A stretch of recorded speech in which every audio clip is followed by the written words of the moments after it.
Greetings, and once again, thank you for inviting me onto your screen.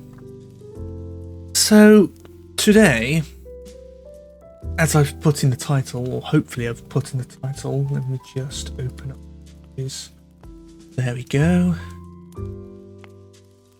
So, today, we're going to be fixing the combat system.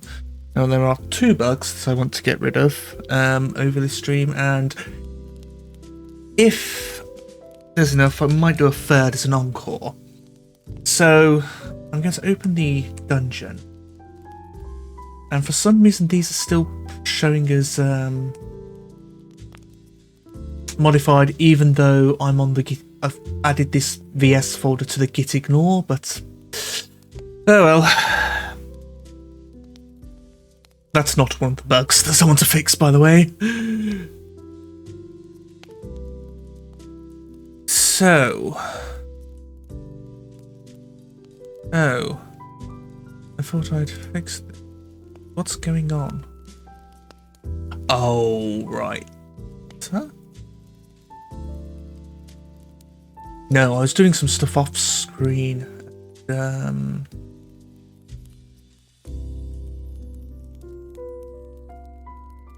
I was doing some stuff off stream, which is basically trying to get all of the... Hang on, I'll look at the commits. Initializing characters for new game, instead of just chucking some... instead of just chucking some placeholders in there. Might actually, you know, make the characters actually show, but apparently that's thrown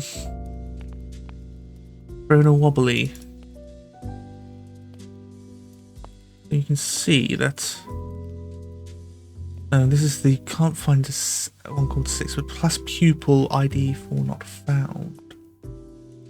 It's rather odd. Oh dear.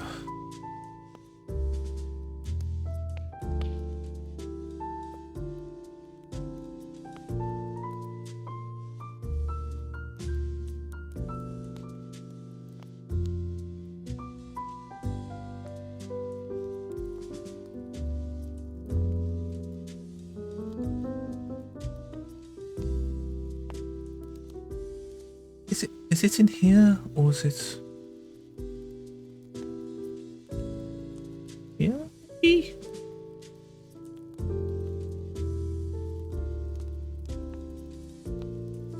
This is the same part here, but it should. Yes, character IDs are fine, but we can't get its class. Why can't we? Get party member by ID, yes. Connect to, which is this. Health bar of max health.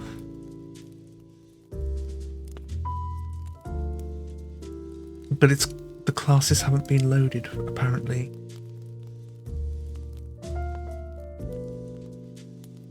Nothing that I've changed has actually... There, it's...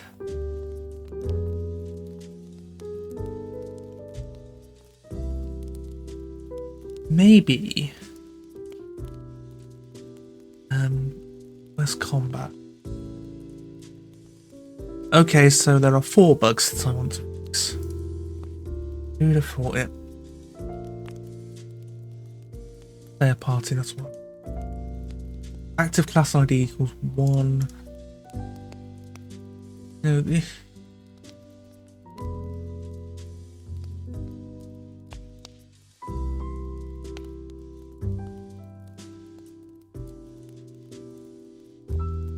class ID, classes ID.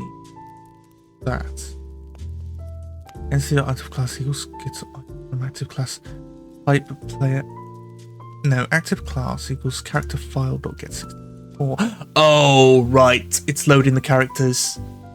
I made a little change to the characters class. Sorry, the character file, so it would save their active class as well as their class experience. And it's trying to load something where the first 8 bytes come out to the number 6, and of course it tries to get that, but because it didn't save the active class. It tries to load something else and then yeah, it's loading out of order.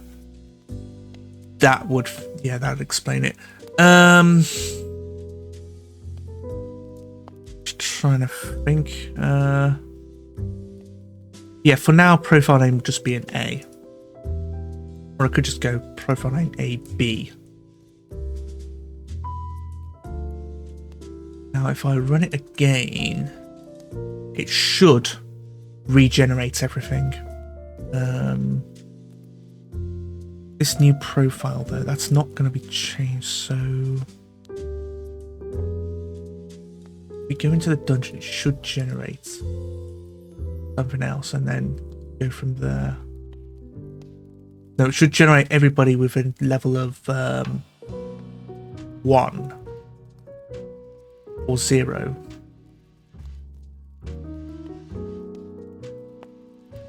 Yeah, like that.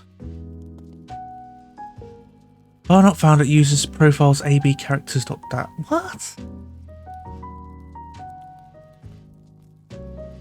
One of the problems is if you print an error, this doesn't show you the call stack, so you have to look for.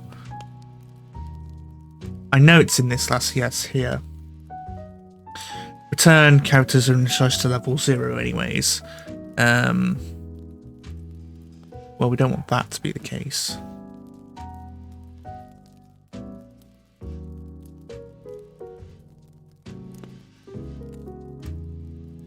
So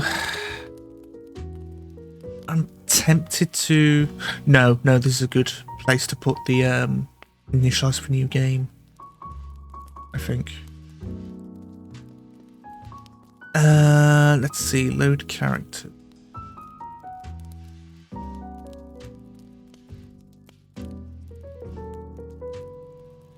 Gotta be a way to set this new profile, unless I'm going to have to go to different scenes.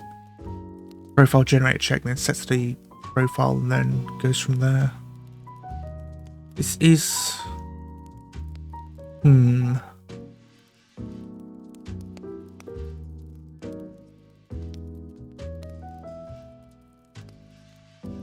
okay, so if we open it again, it would actually should just check everything and save from there. Because I have set them to be level 7 in a what do you call it, the classes. As you can see, they're initialized to level 0, but we don't want them to be level 0 because level 0 is you don't have the class. That makes sense. How am I going to play this?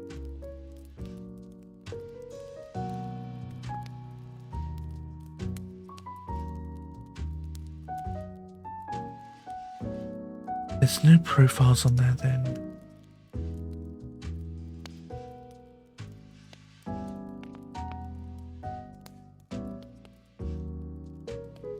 For now, I'm going to put them in here because load characters.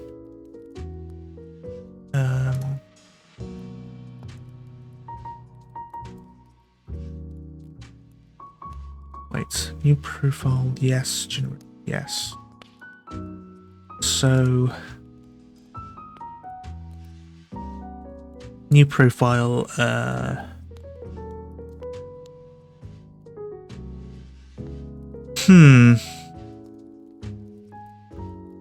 profile name true. Now if I want to delete, if you want to, come on, get out of there. User data folder, which will, fuck.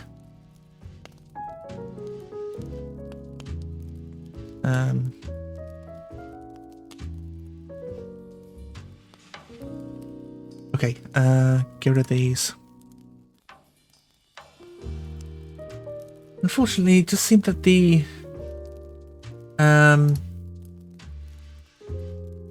display isn't showing. It apparently thinks I've got X in space. Oh, Okay. Apparently the water had X's. That is rather odd. Yeah, I've got this new whatchamacallit, the input history. I tried to put it in the overlay, but it doesn't seem to be doing what I want it to.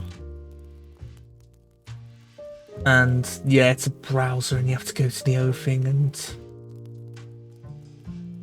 unfortunately it's just not great.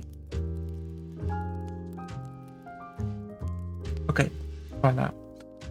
And then I'll probably want it to fade away after whatever, and then I'm going to have to do some more JavaScript or HTML programming just to make it... Wait, hang on. I was on Suko. Yeah, that's way too long.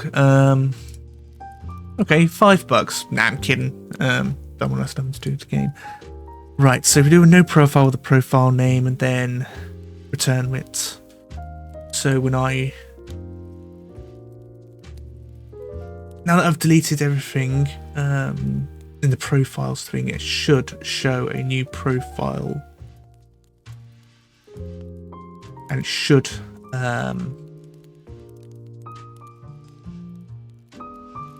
Yep, that's true. Plus the dungeon's been regenerated. So that's all well and good. There's something in the debugger, but I'm not going to bother with that for the time being. Right. Now, what I was supposed to be doing several minutes ago is that when you back out of battle, these still show. And you also get a bug because you want this guy... All of these guys are trying to... Well, their progress bar fills up, so they're trying to use... Well, these don't exist. These progress bars fill up and they try and get an entity to act, but that entity isn't acting. And these guys as well, they're trying to use a combat skill when we're out of combat, so there's going to be no fuzz. And yeah, not these guys. I want to find somewhere with a different set of mobs. Technically, they're not mobs because they're not mobile.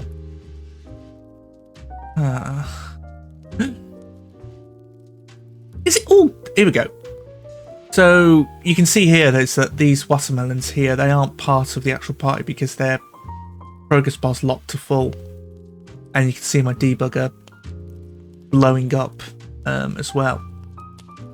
Because yeah, it's just not great. It's I back out of combat and it just breaks everything. So yeah, as you can see here, way too many null references. Sequence names, no elements, not really bothered with that. So yeah, first order of business is to fix that so players can actually run away from battle. Second is something that's related, is that when someone else, when an entity dies. Okay, let's say entity A and entity B are both trying to attack entity C.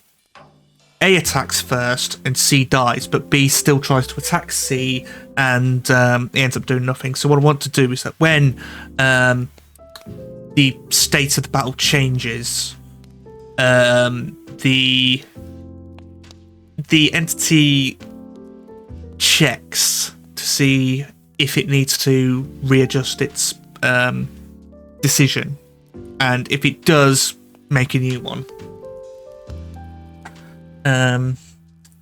Testing that's going to be a bit difficult. Oh, and the third is making the damage numbers, damage display, whatever you want to call it, make that show stuff other than the actual numbers. So if an attack misses, it will show miss or block or whatever. Okay, so that's the order of business now. Let's try this. What happens here? So we've got we've got something wrong with save characters. It's object null.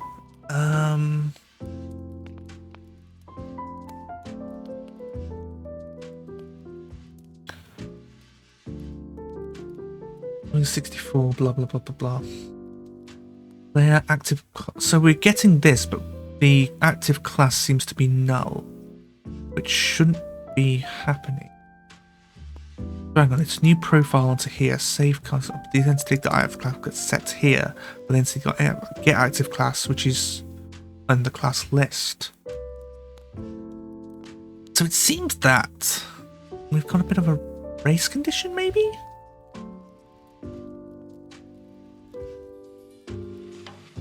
Oh yes, enter tree, we try and load characters. If we put this to ready, capital R.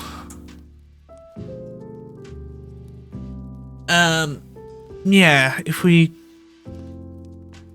Yeah, so we try to load the characters, but it can't load the characters, so it goes to a new one. This is going to go whenever I actually implement the main menu.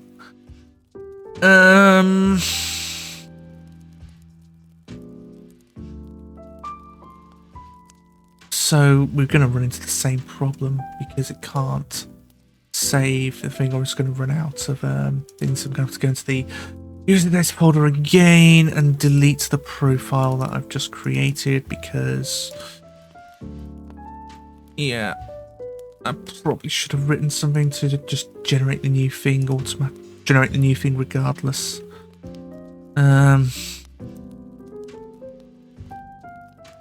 Save characters, blah blah blah blah blah blah.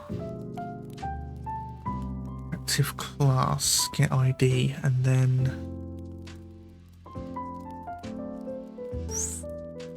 the characters as a player.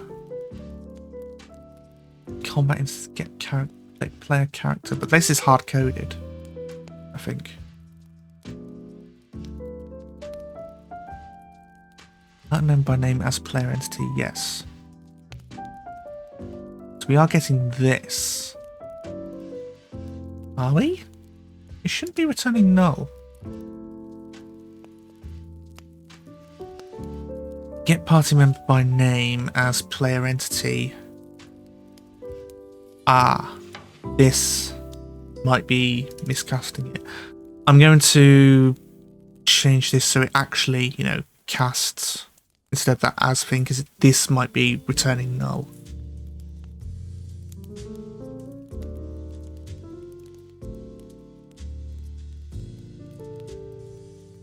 Let's put this in here and then getting them type of player character name dot length. Yes.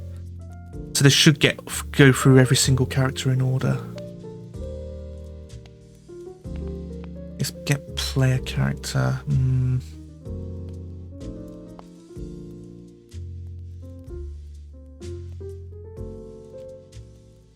Okay, let's try it now.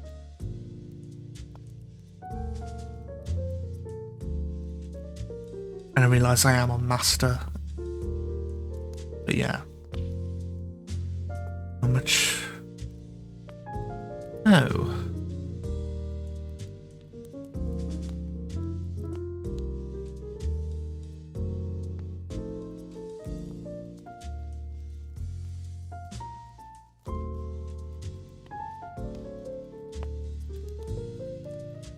Still got the same thing.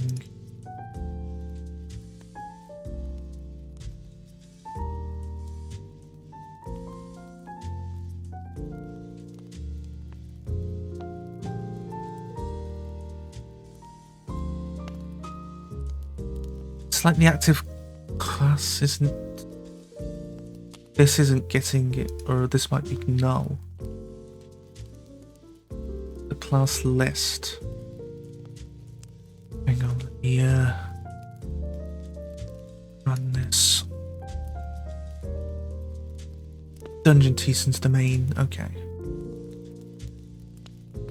Right. ACB, a new profile name. We'll run the project. I just want to know if the class list just isn't initializing, or if there's something wrong with it. Or it might be that the class IDs are all wrong because I set them to I don't know. No, change the IDs in the class, but the class list is its own thing. That might actually be.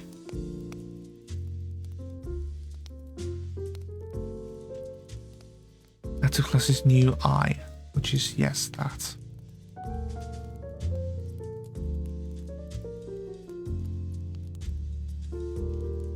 It's a fighter. Yep, the right one. And then yeah, classes equals that. So where's the thing getting chucked? Save characters. This.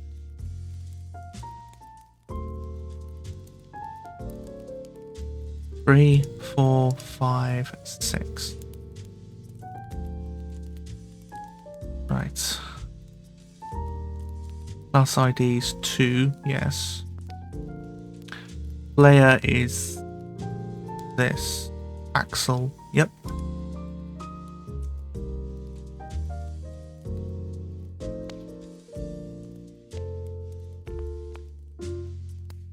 Why is this a U? No, I know it's why it's a U. 2, right? Huh? Store 64 character files null. Oh, right. Oh. I thought it would generate it if it doesn't. Oh, whatever.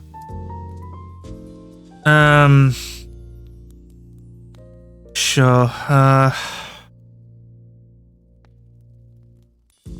Character path dot replace profile name with the profile name. Not file access dot open in write mode. The file is created if it does not exist and truncated if it does.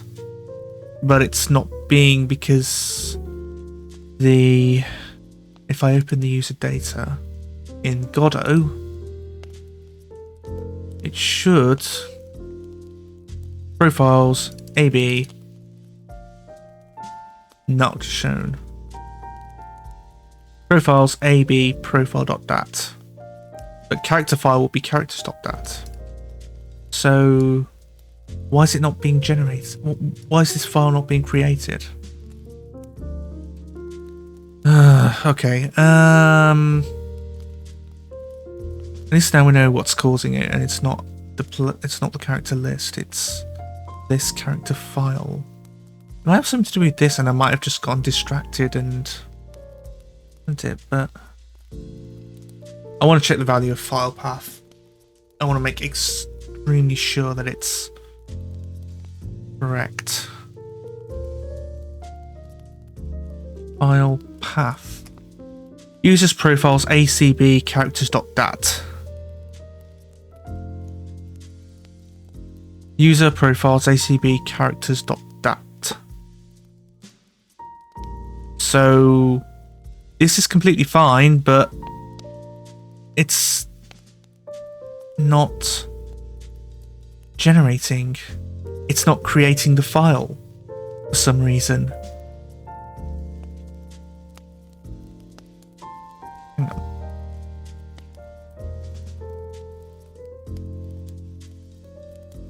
Exists is false. Right. So we have it and then it opens and... Why is it not creating the file? The documentation says that this should create a file if it doesn't exist, or truncate it if it does. Or unless it might be that... Hang on, let me look at the data folder now.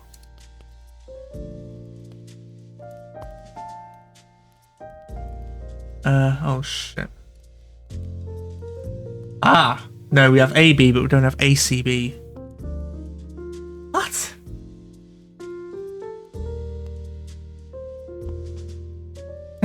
Yeah, profile name's ACB, so it tries to get into ACD, but ACB doesn't exist. So we need to create the directory. I think when we're creating the directory, someone else, because this is first, we need to do that. shit. Here.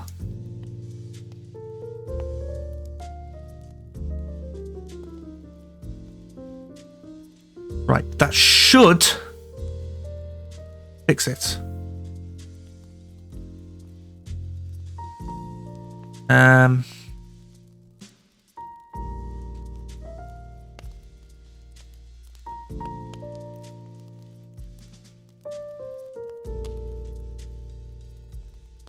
Right. Bar file directory equals character dot replace instead of just profile name, it's everything after this. No, it's just, yeah, replace all of this with the profile name.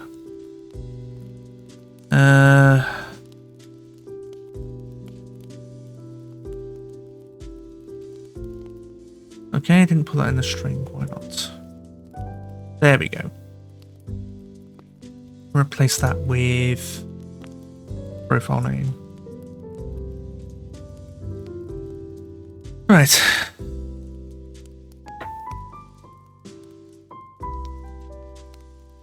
Or I could not be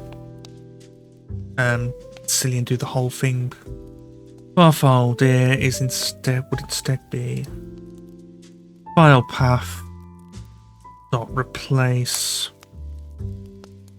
slash characters dot that with nothing.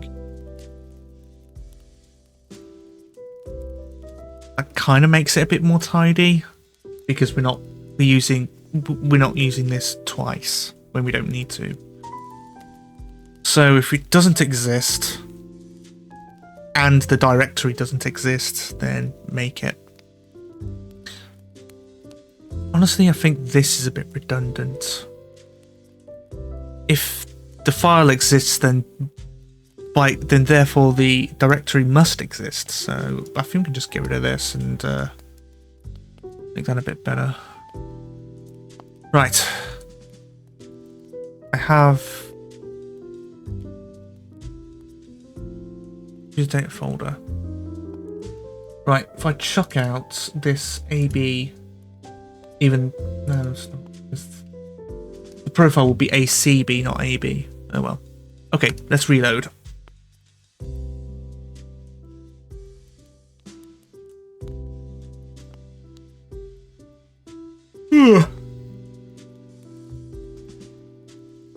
Okay, we're still getting some, and the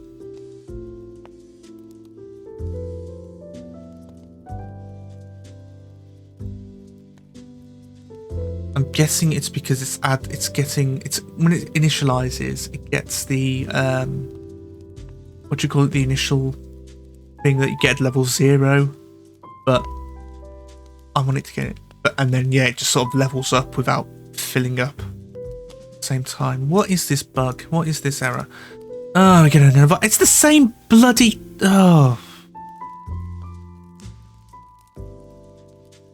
If it doesn't, then make it, and then oh my god, why is this a thing?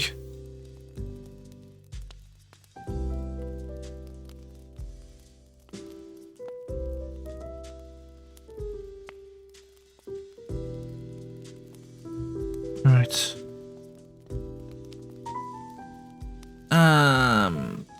File path. File. Make no. It's still bloody null. Oh, come on. Alright.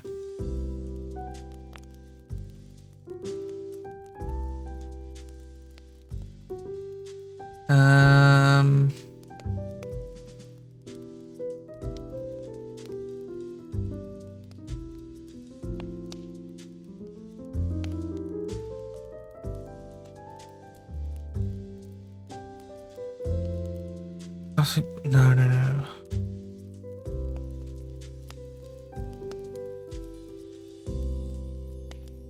Profiles, ACB, characters.dat. Oh, I know what's gone. Fuck.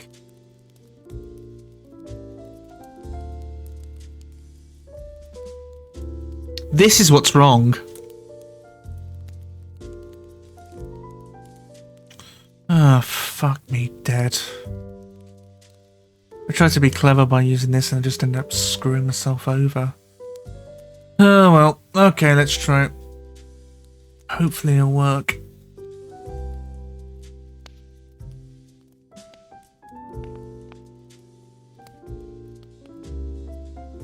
Because yeah, it tried to create this, it tried to create character dat. But because it wasn't getting characters, plural, .dat, it just wasn't replacing it, and so characters.dat was the folder name, which was not the best way of doing it, but yeah, you can see this bug's, well, you can't see it, but yeah, the bug's gone away. Right. So we've saved the characters, and now save the character, save profile, then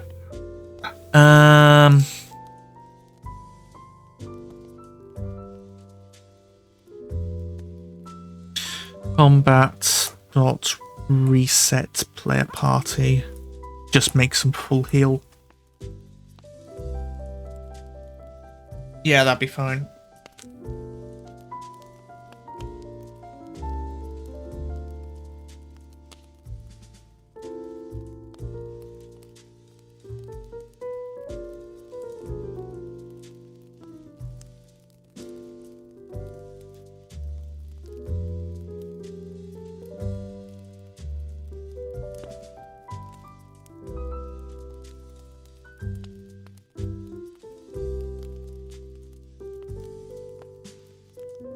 Oh.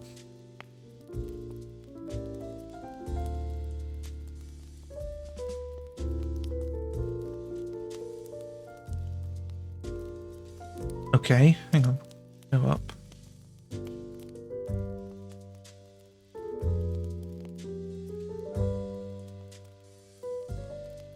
I think it's because it's generating the thing and it's saving the dungeon.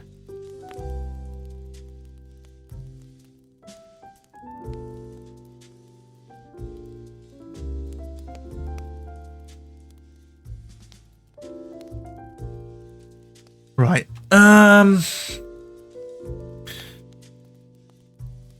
Sure. Let's see. Characters? No.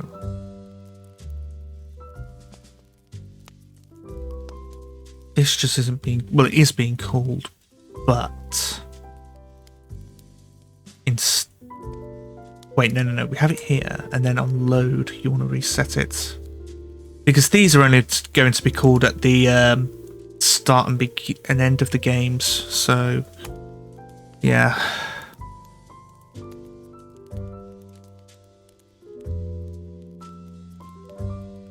And when we're ending the dungeon, where's dungeon? Where's the dungeon? Here it is. Go to here. Right, when we ascend, ascend, where are we? On depth changed? Yes. If, no.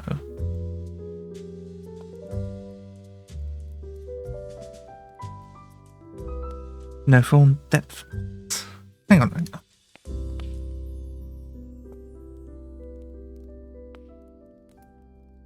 If depth change, then blah blah blah blah blah. Get into there. Except want to go up a level. Save current minimum. If depth level equals 0, then okay. So in which case we can just put depth level +1. If we want to actually show the dungeon level, that's fine. This needs to go. And instead we want staging area. Staging menu. .cs. And oh, it's got it in there already. Okay. Right. So we load our dungeon again.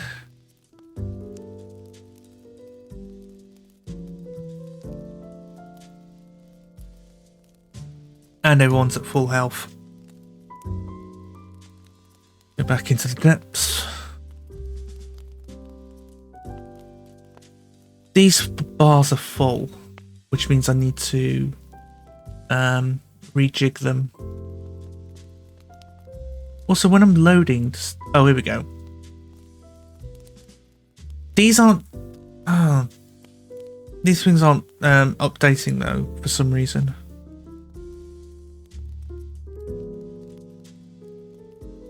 Because these should turn red when we're out of combat. But for some reason, they don't.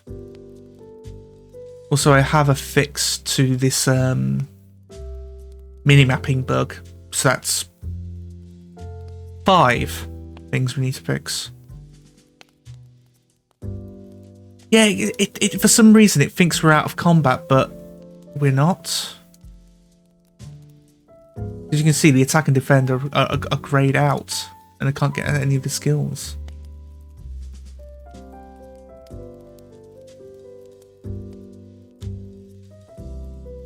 Oh my word. Why are these being disposed of? Oh, come on. Cannot access a disposed object. That's because we're going into the staging menu and... Oh.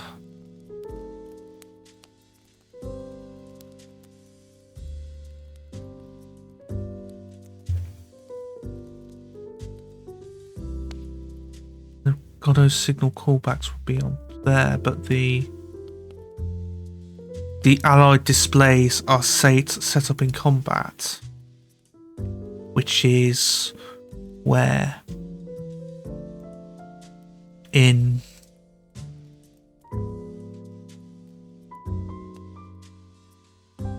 wait a minute.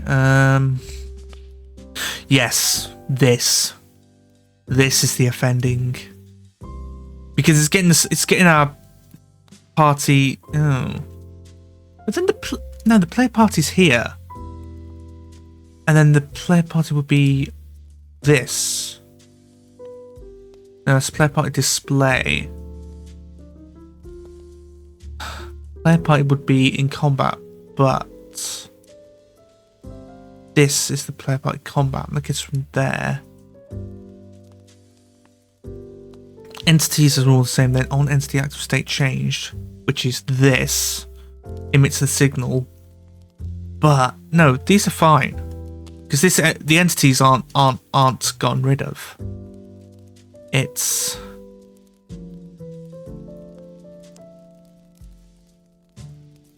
a listener to here.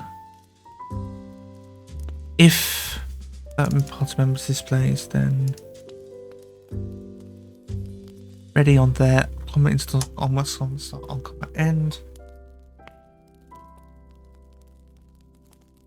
Oh, I'm probably gonna have to, when it exits the tree, I'm gonna have to get rid of them.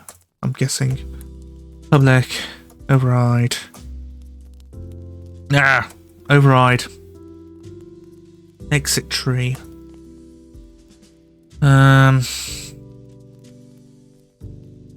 Combat instance. Combat started. Minus equals on combat start. Combat instance. Combat end. Minus equals on combat end. There.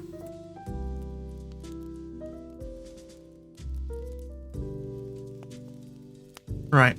And that should, hopefully, fingers crossed, go fix it. I don't know.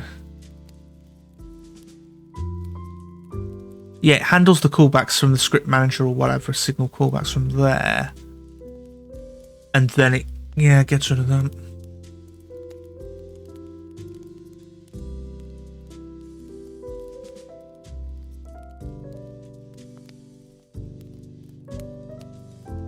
Yeah, you can see we've got that. But now.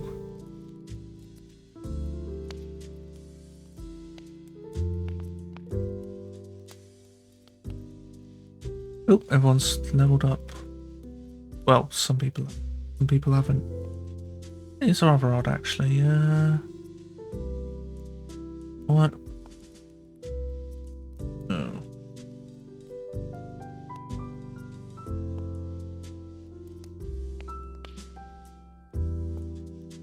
Yeah, get rid of you and here. Stairs, we go up. There, enter the depths again. Everybody's healed. Go into here. Ah, there we go. Yeah, that's that. Fixed. Okay. And yep. Why is there a thing on the? There's a what now? Cannot what?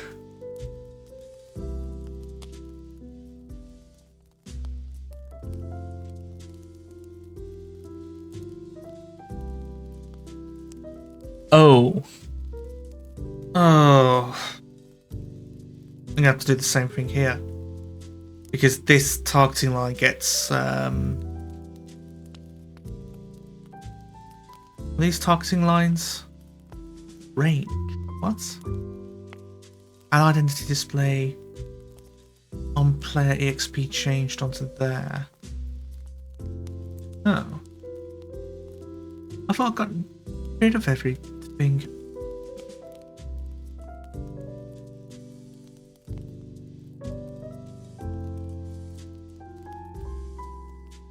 Oh. Alright.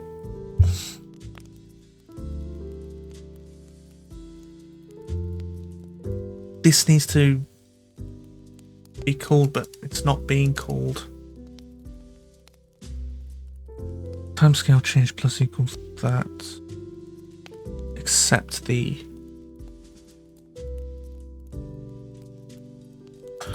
fine.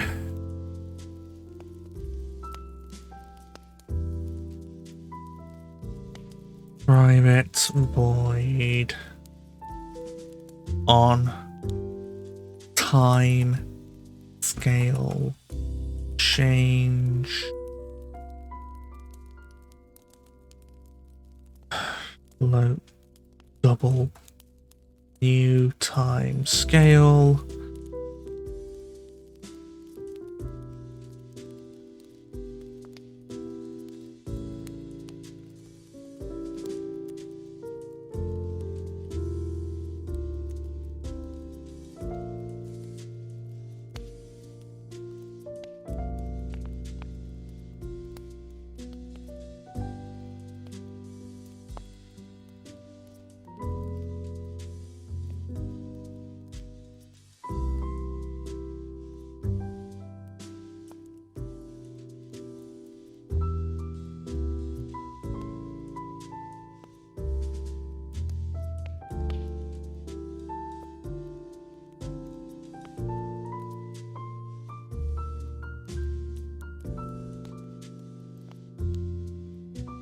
right.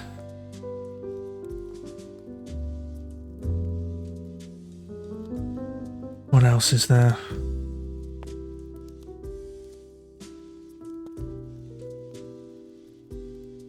Is targeting line.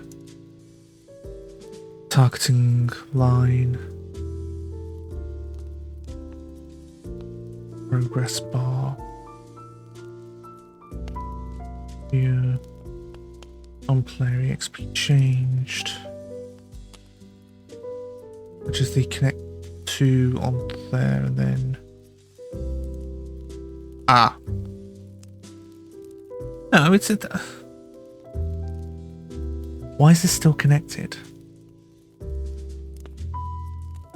Oh, right. Yep, that might do it.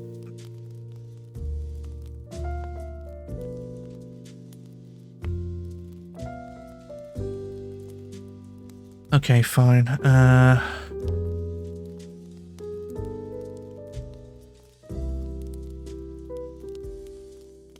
Wait. This on here. I just copy this and then put it in exit tree.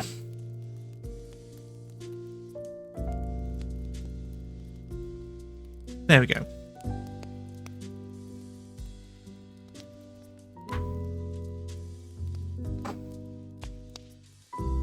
Yeah, I think in a previous build I had the party UI was going to be just hidden. And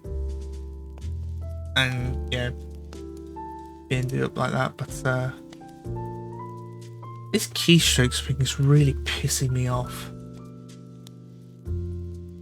It also says that there's an archy, and then yeah, it just for some reason one of the keys just hangs like I'm still. Oh well. Maybe it's because I'm hitting tab or something like. I don't know.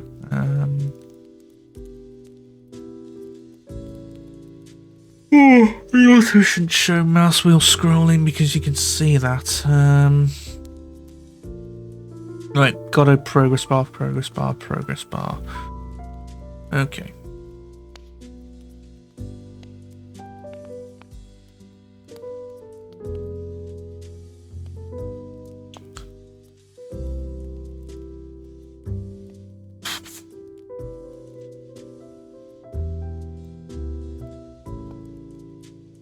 Right, chuck them up.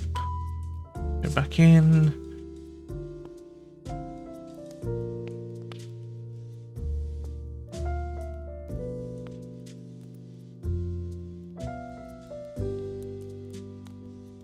See what happens now.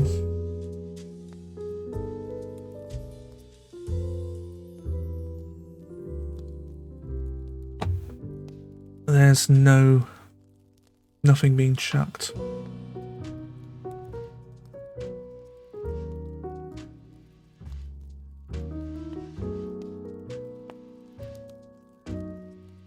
I put oh.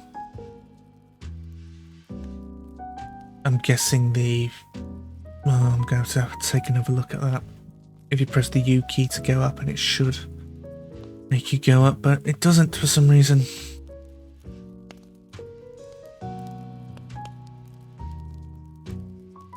Probably should put a sort of combat speed multiplier here.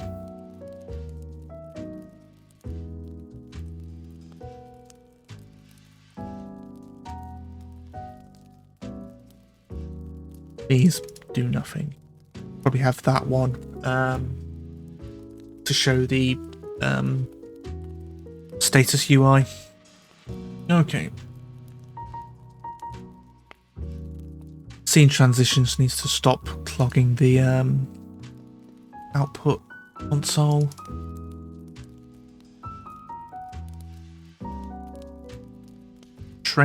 Transitions. Scene transitions, blah blah blah blah blah. This. Get rid of that. Close. That done. Back to here.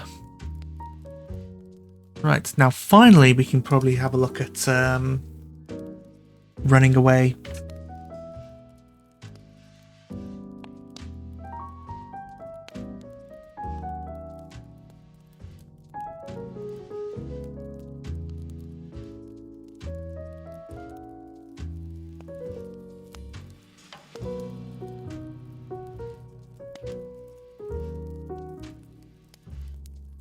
Right. So on combat stopped, we want to hide everything. Yes, enemy party status on here, get longest finite modifier duration, but there isn't one. Okay. If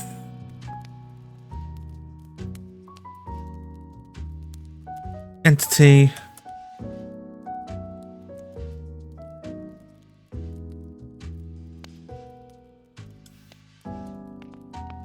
if entity if entity active modifier.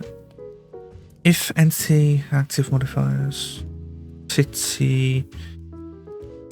ENTIT active modifiers max float. Actually no.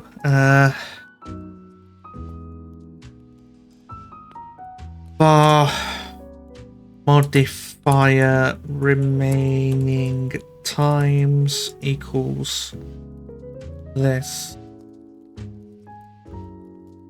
If modifier remaining times any count is greater than 0, return the max, else return 0. This is a method. Right, that should help.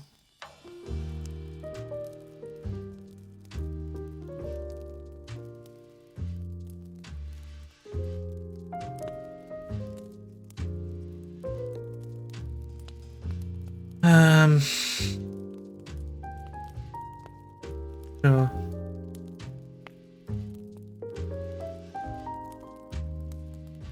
Yeah, this, the keyshare thing's just not working at all. Ugh. Not working at all, it's, just seems to think that I have T and S and, yeah. Oh well. I'll get rid of it.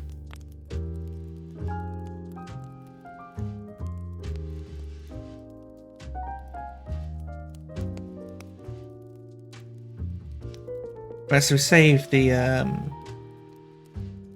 thing and then yeah.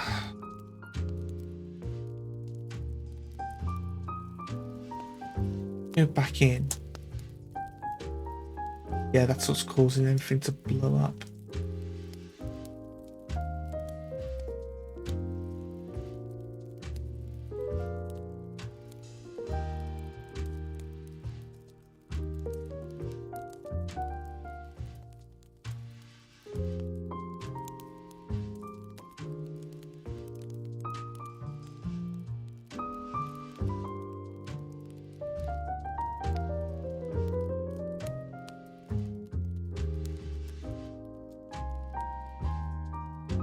Okay, so the delay timer is getting put onto the entity, but then it counts down while we have it. So,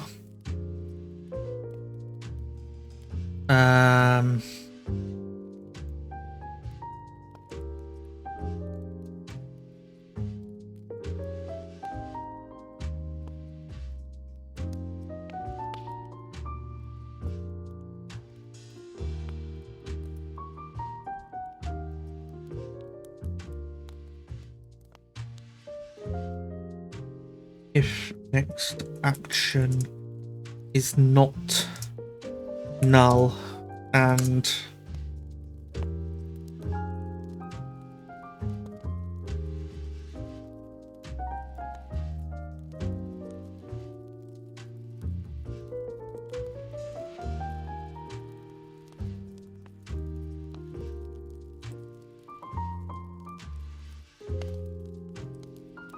now the enemy entity display should hide itself.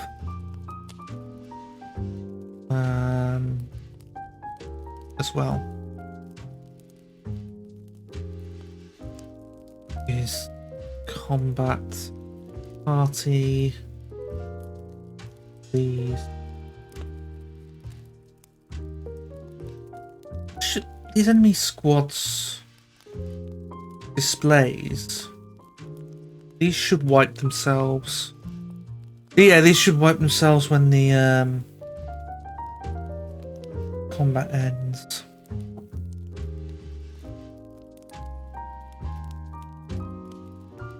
No.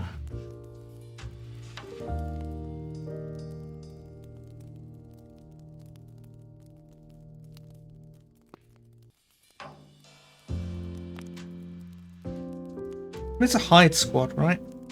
There is. Right. Public. This is part of a combat mode, so it's auto-loaded, so it's not gotten rid of, so we don't need to put in a we don't need to handle it going away at the same time. Or I suppose we'll probably just, yeah, might as well just put it in. Combat instance on combat ended, or other combat ended. Plus equals on combat end.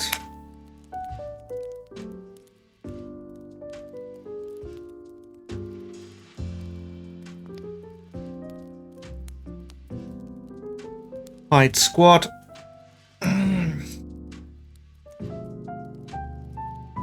And then exit tree. We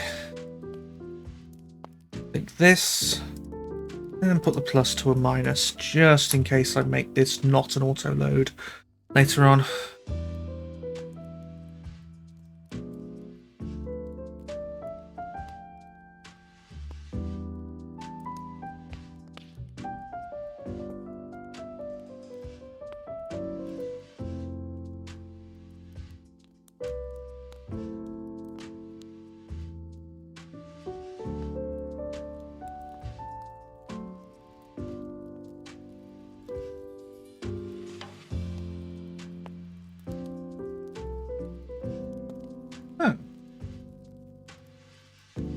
Ah, here we go. It's because I defeated them.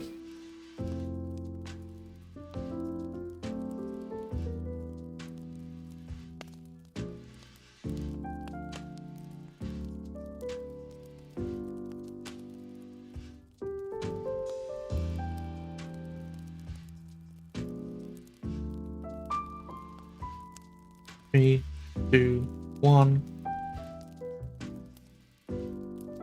So we kill one, that, run, go back into another, or go into combat with a different enemy group.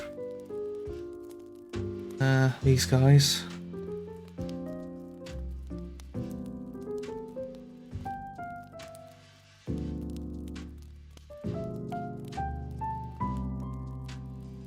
Finish them off. Now go back to here. Okay, oh, yeah, that's a visual bug. Sure. Okay, so aside from a few visual bugs, everything's fine. When we enter the depths from here, what I'm worried is that the enemies don't respawn. Oh wait, yes they do. Huh. Oh, I know. It's because they spawn the enemies. It's random every time, and I didn't set a bloody seed for the actual. I didn't set a seed for the enemy spawning. That's why it wouldn't be a. Yeah, that'll explain it.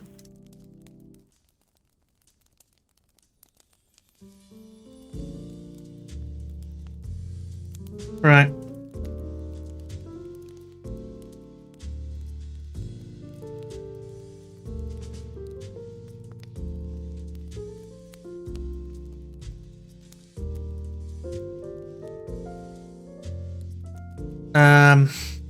So that's one of the 3 and now 5 things that I wanted to put in.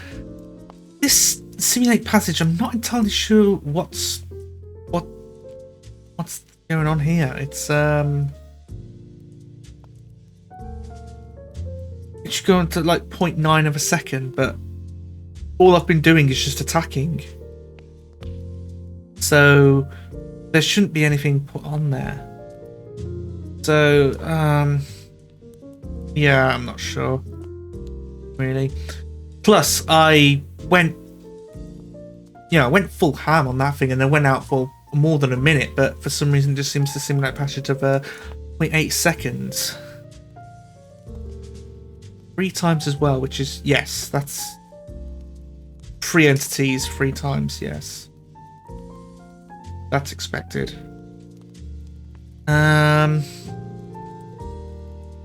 What's the... Oh yes, recalculate. I'm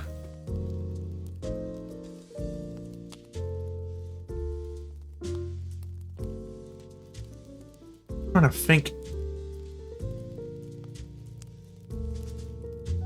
how I'm gonna do this, because I think at the start I did it so that if someone had died, then it would recalculate, but we do need something a bit more sophisticated. I'm thinking of having each skill, when someone's targeted, they put a sort of a listener for someone's stats, and that listener would trigger whatever amount of times, and then go from there. But then you'd be needing to create nodes for every single time someone does an action. But by the same token, then you'd be, yeah. I suppose you'd be creating nodes for each bullet if you want to do a bullet hell. So I don't think. I'm gonna do it. Well, maybe have listeners and then. Sure. So something like combat status listener, combat state listener, or something like that, and then have it register 1, look at this entity, and then do whatever. But then you'd need to put in. Wait, yes, you can put scripts on. You can put scripts on nodes. Can you?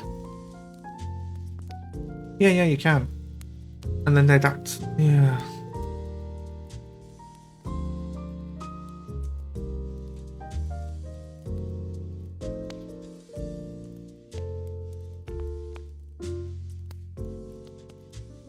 Because the last thing I want to do is have to create like 200 nodes at once just for, and have like, I don't know, 5 or so for each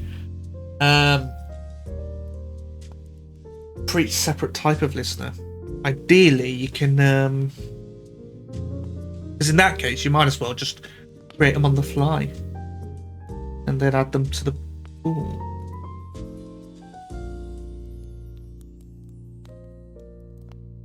Set script. I know that there was a set script. It's always on object, not node. Oof.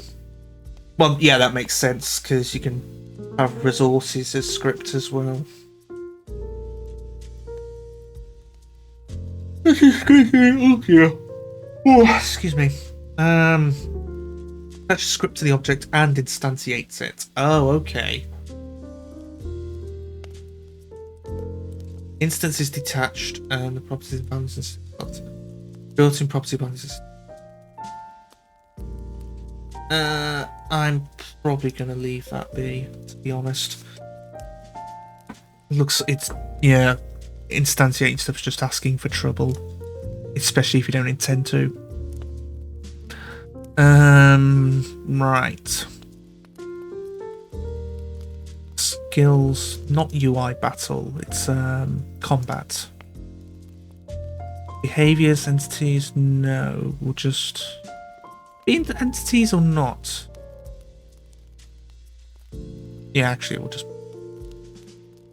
this. Yeah, script, and then we'll call it combat state listener.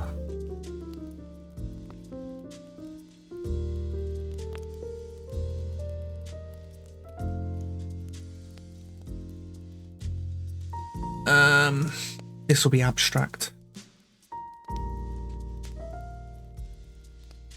Right.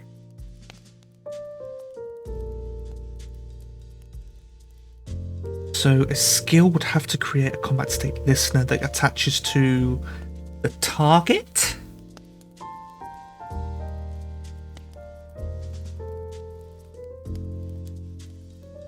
right?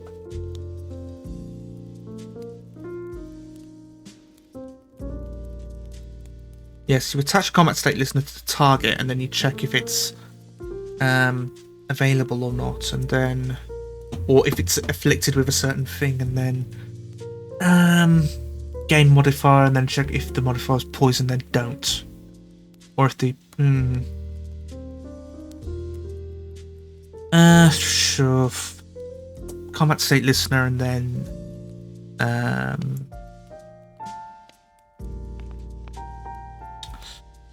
signal state changed, and then have a variant. I don't want to do a variant though. Well, it looks like I probably have to.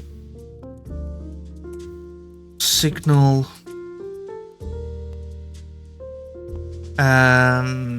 Public. Delegate void. State changed event. Not void. State. Entity state change. State changed event handler.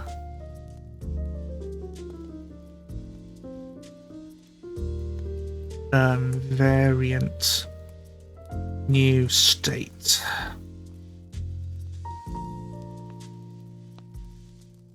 Then protected entity target, and then on process it will check if it's new. Yeah, because you're just doing one check a frame. You just mean to do the check and you'd be doing it once a frame. That's not too bad. Because the only other solution would be have the entities chuck out a signal whenever anything minor comes about it, and that's just gonna be that's just asking for spaghetti code.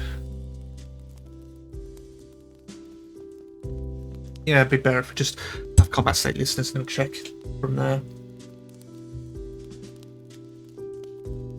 And then some like public abstract void bool has state has state changed? Yes.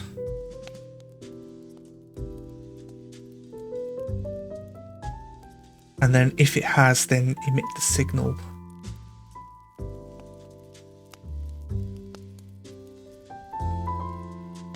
No, has state changed, we'll just have there.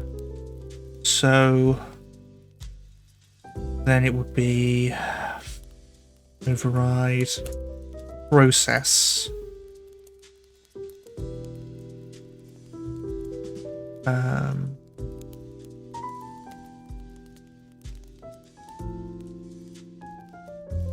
If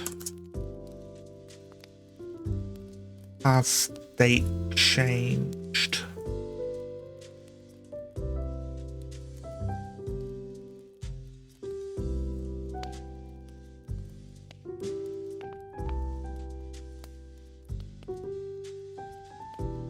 emit signal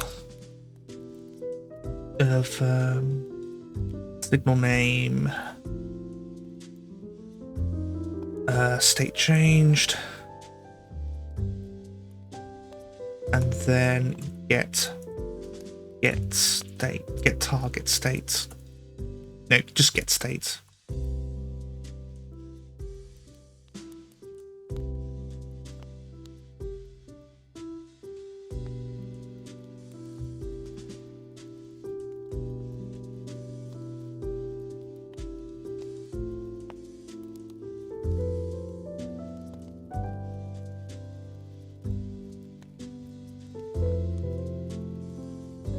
Let me just disable this input history because it's being a bit of a twat. And, yep.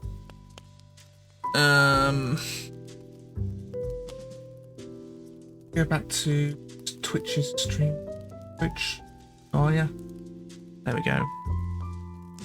Right. That's that, and then I'm probably going to need to have a look at visual paradigm, see how I'm going to fit this into the new system. Just have a look at, take a step back, see the bigger picture.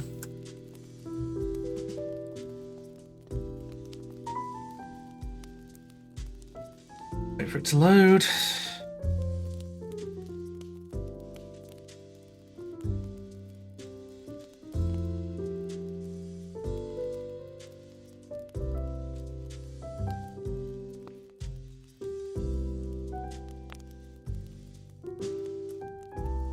Right, this is equipment. Don't want that.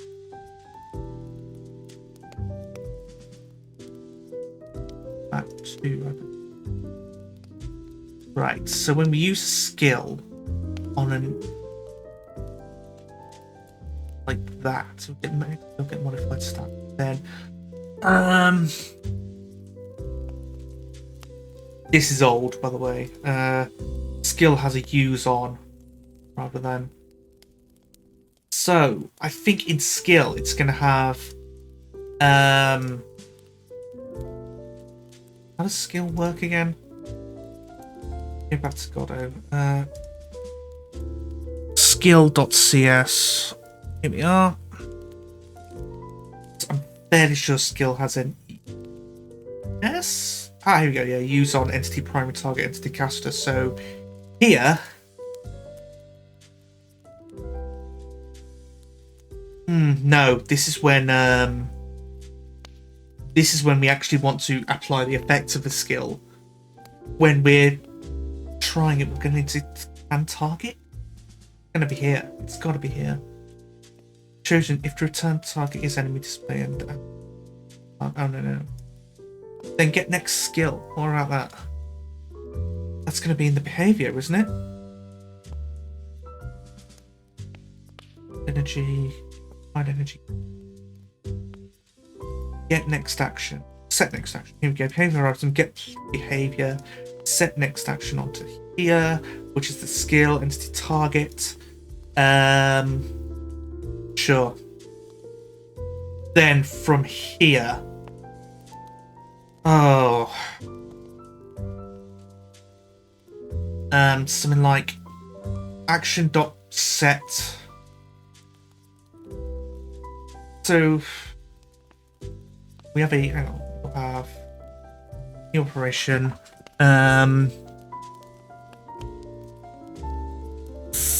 use on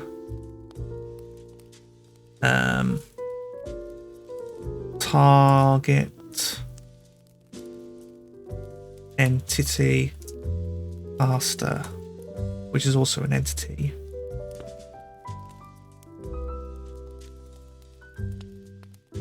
It's got to be apply combat state listener, and then something like that. So operation apply combat state listener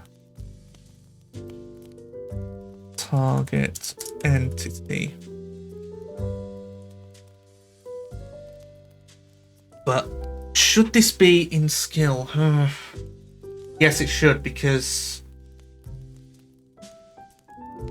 let's say if you want to add, there's a skill that poisons the enemy.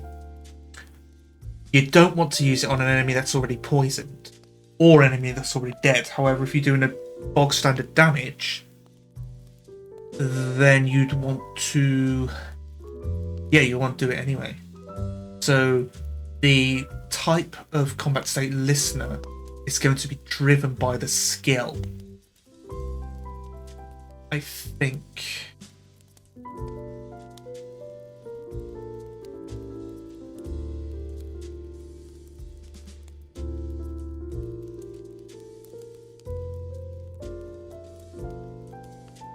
Let's say, for the sake of let's say for the sake of argument, no, that one.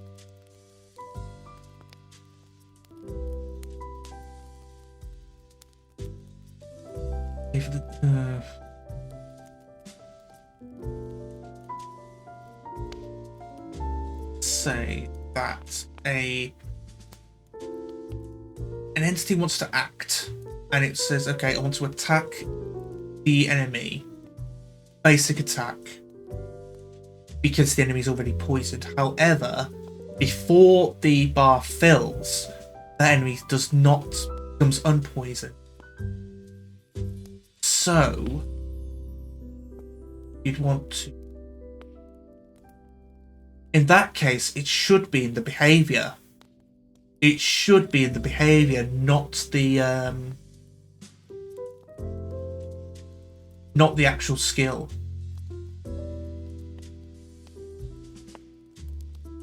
So where's the where do I put the behavior thing here? Okay, so this combat state listener we can get rid of. Don't want it. Should be somewhere else.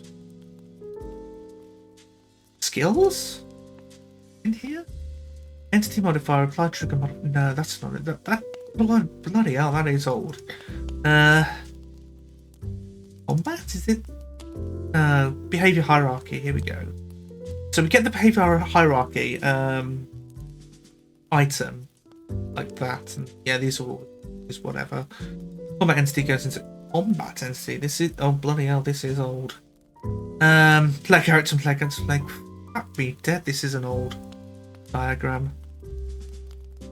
But what we do have is these I don't think have changed as long as their behaviors. Okay, so set next action, and then it's going to apply listeners, which is with the behavior. The behavior item should have listeners that listen for when something's changed. And then once that thing triggers, we get the next we set the next action like that. But then if you manually set that you're going to attack something that's already dead, then that's the player's fault.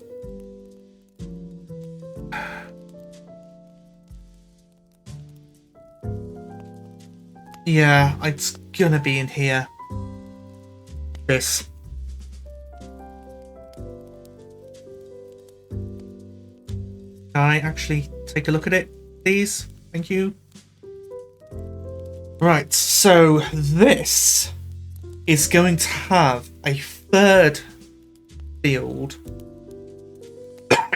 sorry, which is going to be of type entity combat state listener. Now,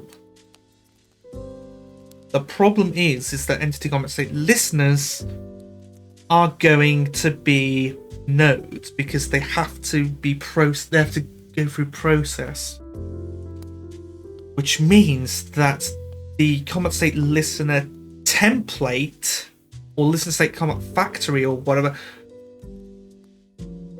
It's my fucking design patterns book. Of all the bloody times to not know where it is, I just can't seem to bloody find it. It's the factory pack.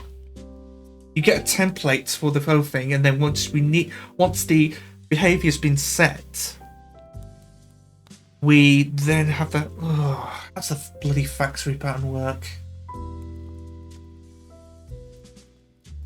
Oh, factory pattern is. I know it has a template and it has another factory for calling it, but then beyond that, I have no idea. Oh well. Wikipedia, please bail me out.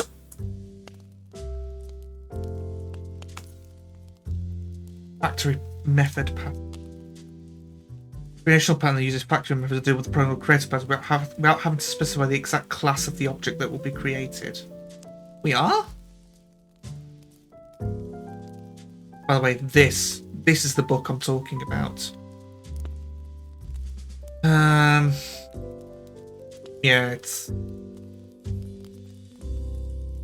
very old.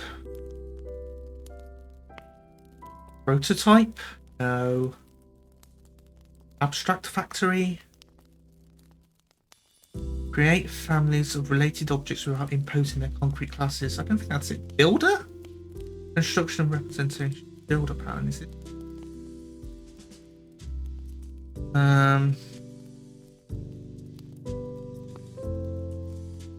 Not the deposit. No. Right, no.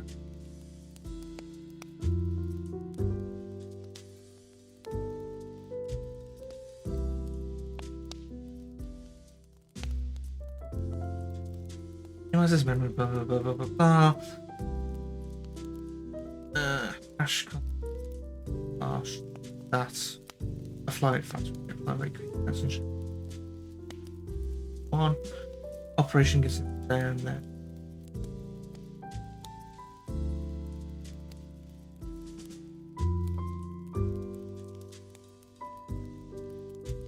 Don't think it's factory method pattern.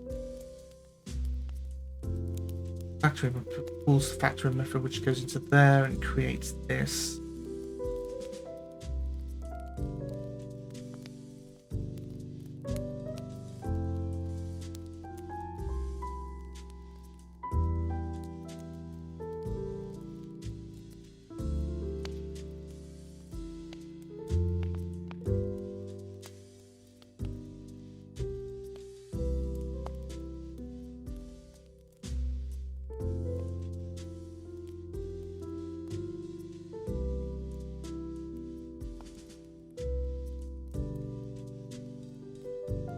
Right.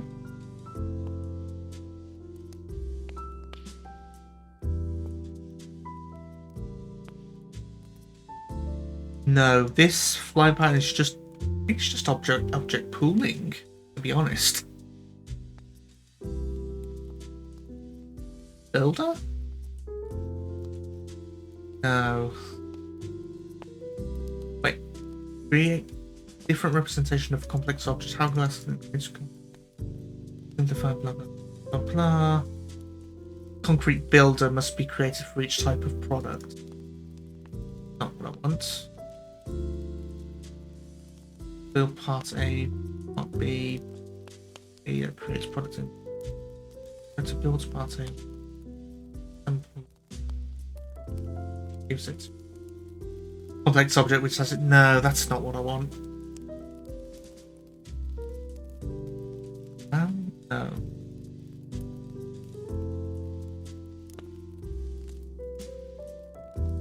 Server is already implemented in Godot through Signal. Not what I want.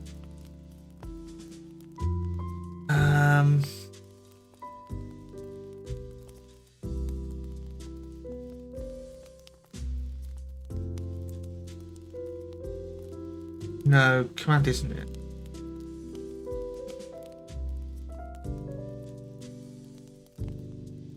No, I don't think that's what I want. Okay,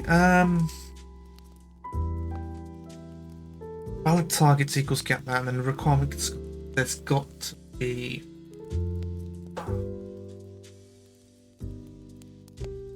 so what we have instead of behavior requirement, let me just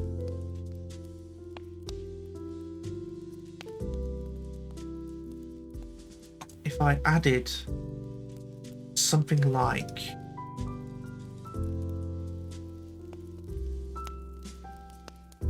combat state listener template.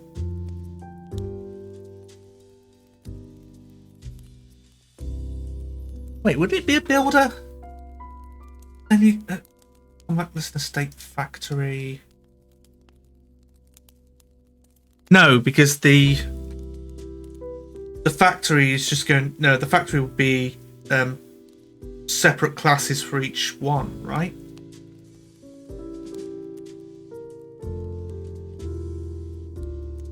No, it probably would be. I'm like builder. I'm not sure. Go back to what we were.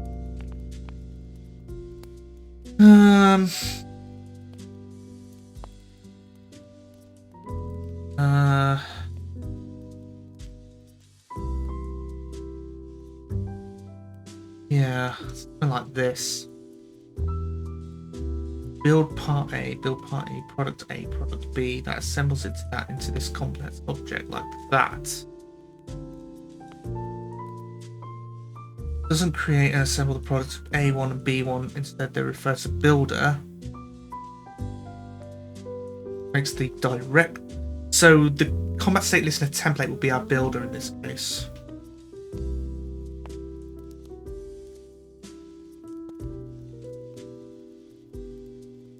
Build one implements the builder by assembling build part A, build part B.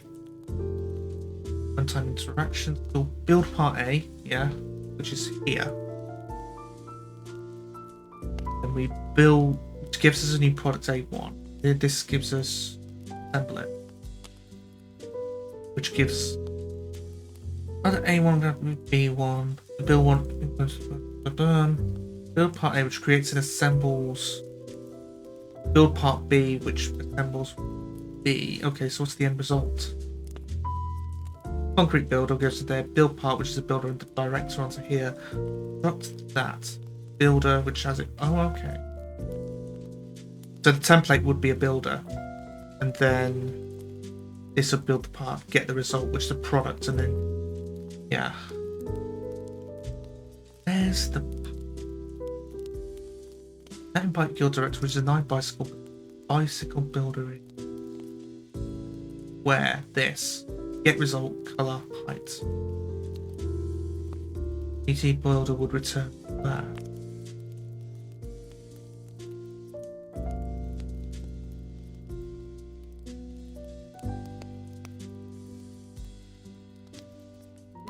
So this combat state listener template, it's going to have to build. Needs to return different types of combat states. But the thing is that this iBicycle and this GT builder will put there, mountain bike build director, and then we go into there. But new GT builder, direct construct, and then oh, I get it. Oh, so this needs to create combat state listener or multiple thereof, depending on the amount taken. So the template would be a resource, and it creates nodes based on that. That's what I'm saying. That's what I'm thinking. So how am I going to do about this? So something like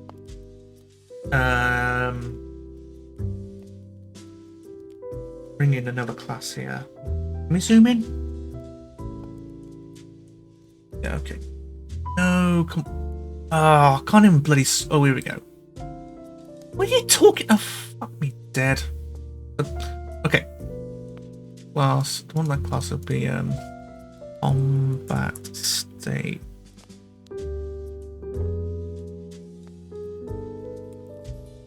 Right.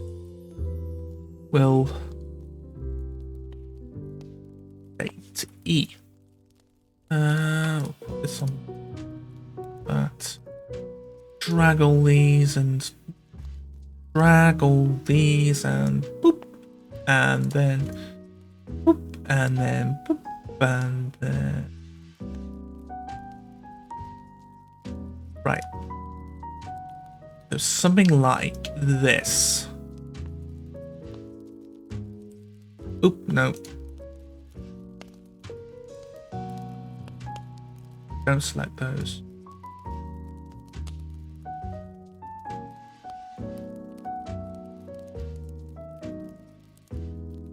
All right.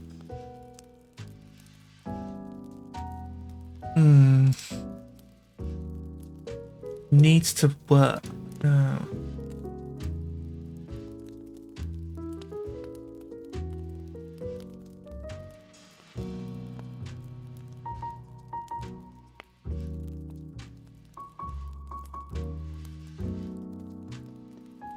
Instantiate listener based on it.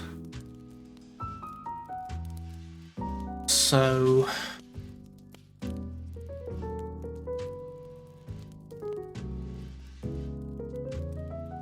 wait, this is a builder pattern.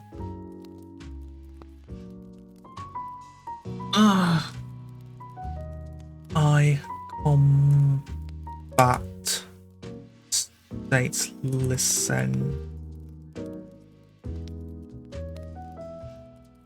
Wait, can you implement interfaces?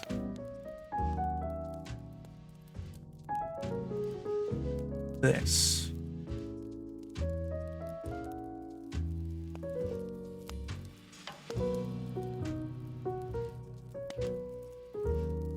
This has an listener. That. These two are both abstract.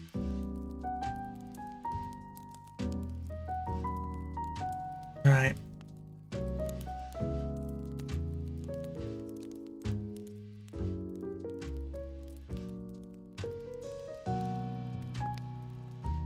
In which case, class mountain bike build director, and then yeah, go into their control. Red 20.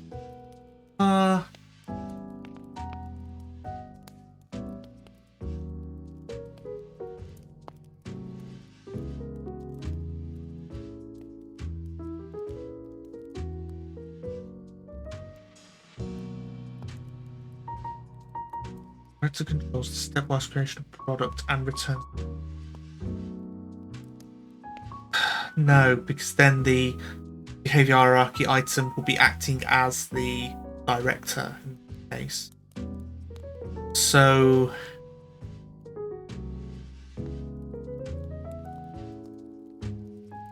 don't think I need to.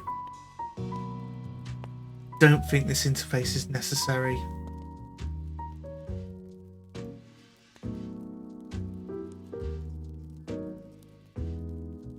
Yeah, because in essence, this listener template is acting as the builder, like that,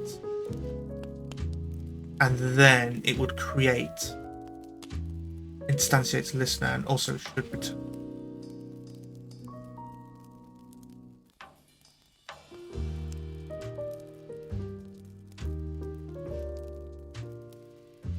Like this.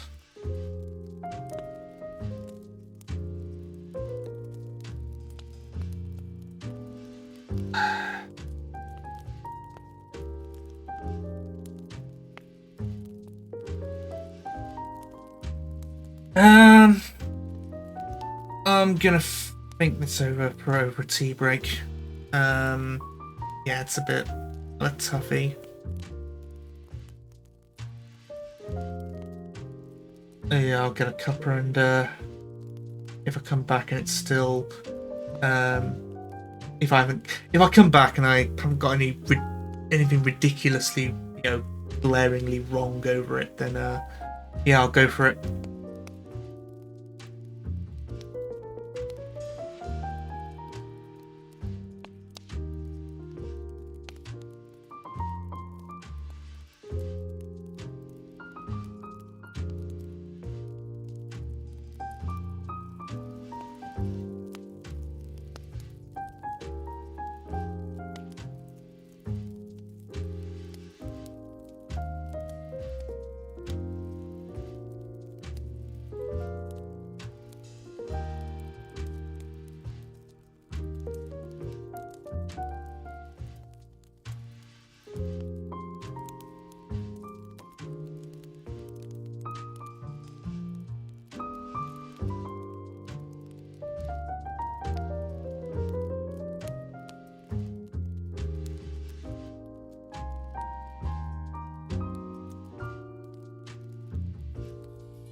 Okay, back. Not sure what I should be doing.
Is there a way to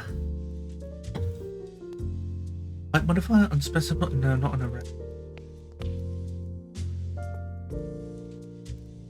Let's put a signal in it.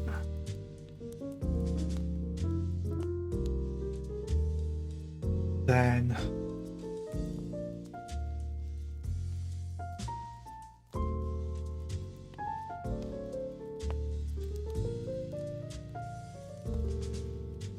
so if you want to make concrete ones, it'll be a resource node, create a node. Can you instantiate a node from a resource? You can if you provide.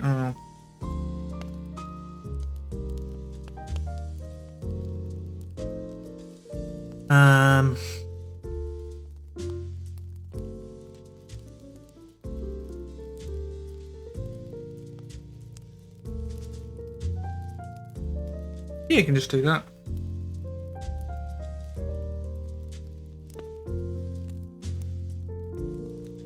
And yeah, this node, that, then yeah.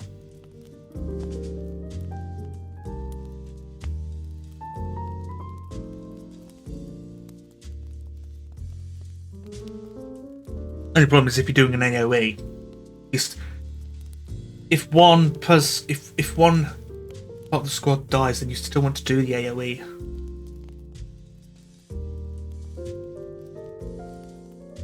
In which case, just say if the enemy's squad is less than however many.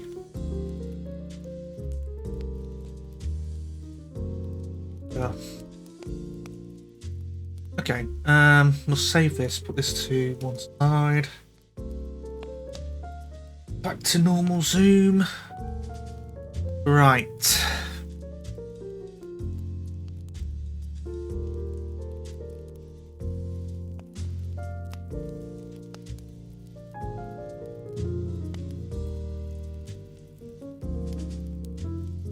I reckon this probably should be its own folder. Close combat state listener on BS.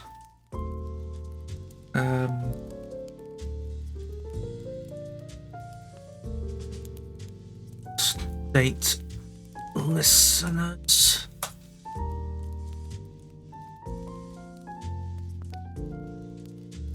This up here.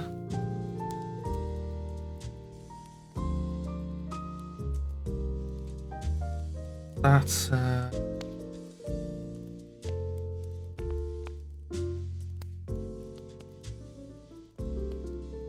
then another script called combat state listener builder. Yeah, listener builder, yes. Be a resource.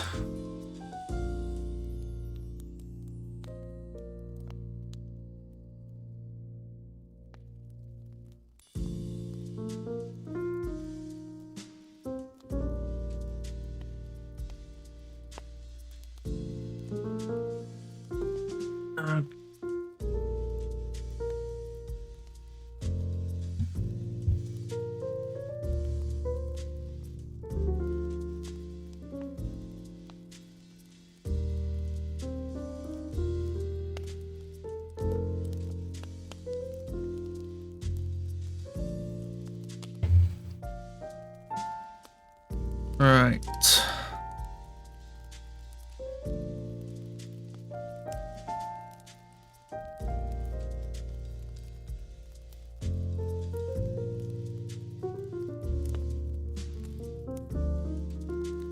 That's all that, that's all that. I'm gonna make a commit.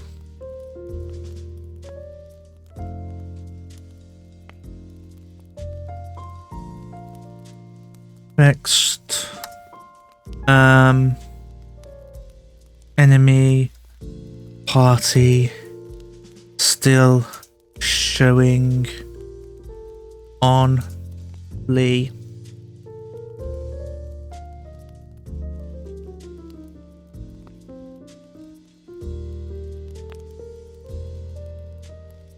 Null and null referent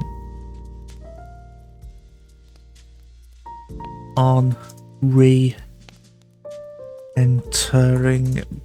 battle.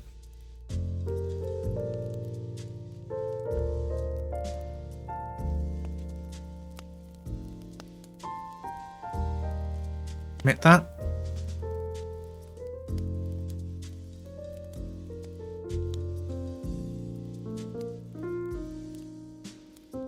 Right.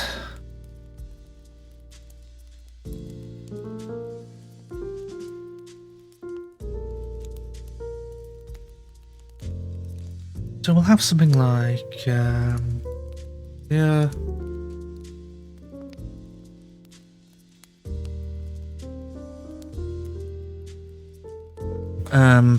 Public, abstract, combat state listener, build.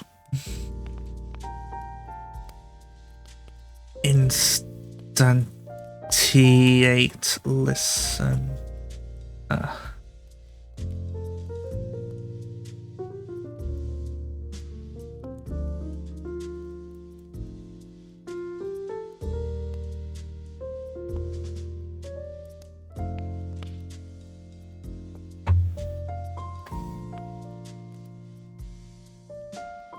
Public void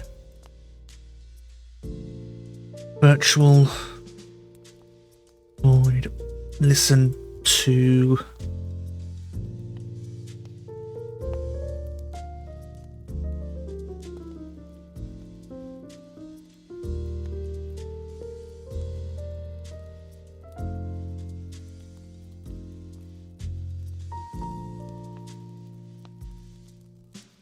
there's gotta be something that you oh, completely forgotten.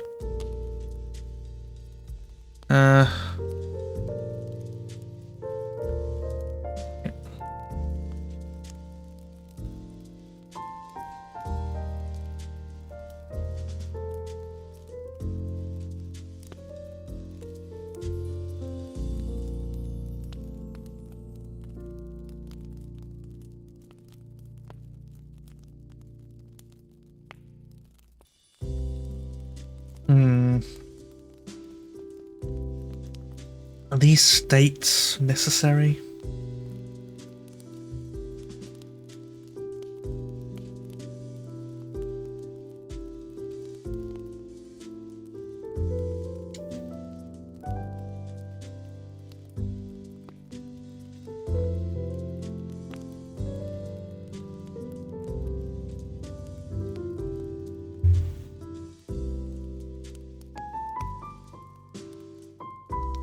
Okay, we'll start off with the first one. This one,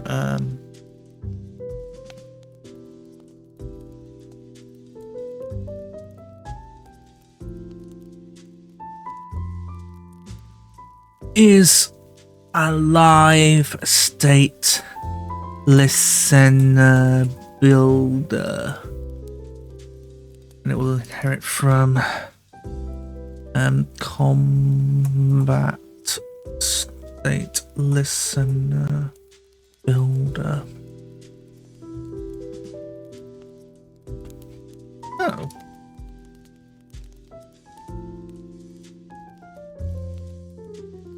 No, it just hasn't been built yet.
return get states does not equal previous state.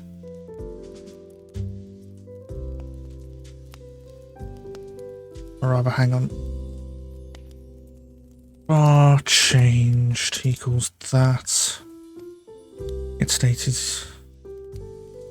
does not equal previous states. Why can't they? Unable to.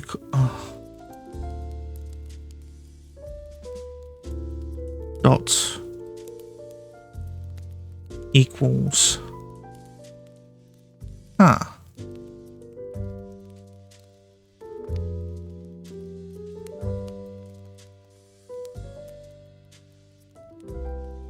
Another thing. Godot variant check equality.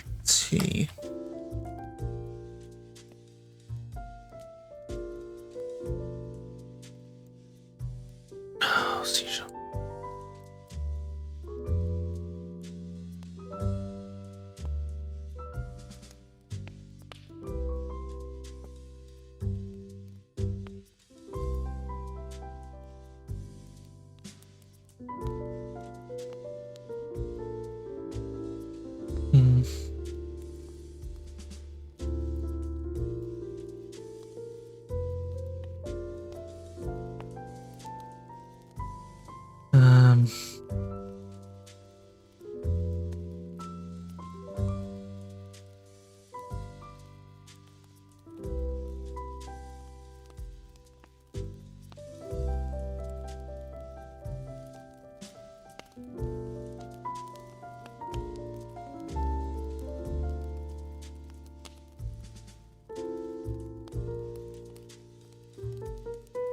Yeah, okay.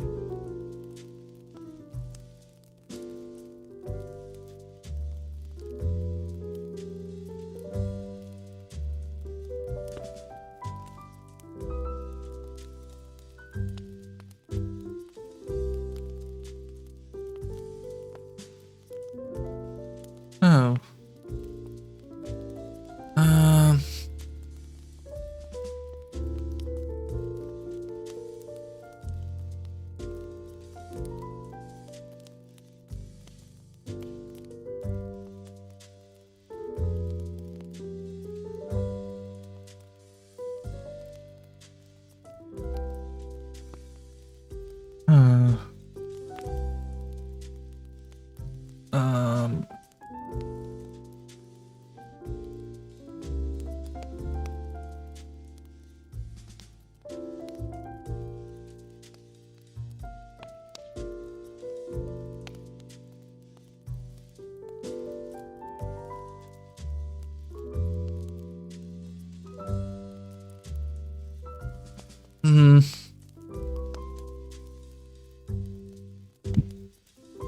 Represent variance as its own. Oh, we already do that.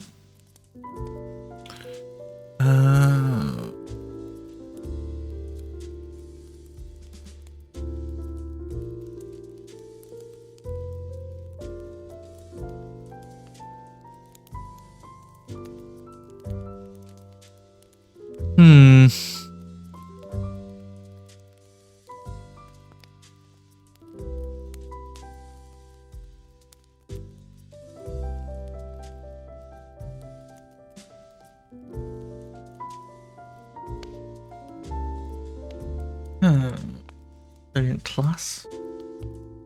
Oh.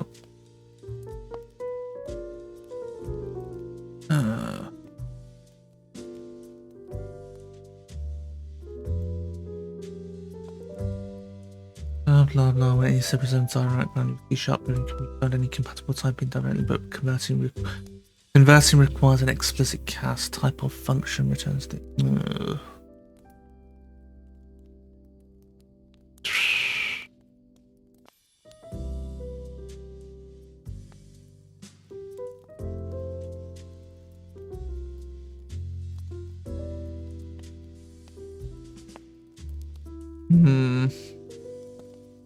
Variant as T can be used to convert a Godot variant to a seed type. Implicit conversions defined for all the support types. Call this episode seed. Use create from to convert C# type to A. Huh. Variant in variant from the. Huh.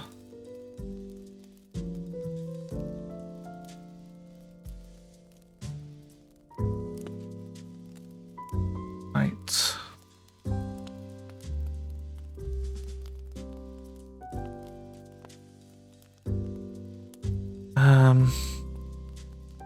Get state dot equals.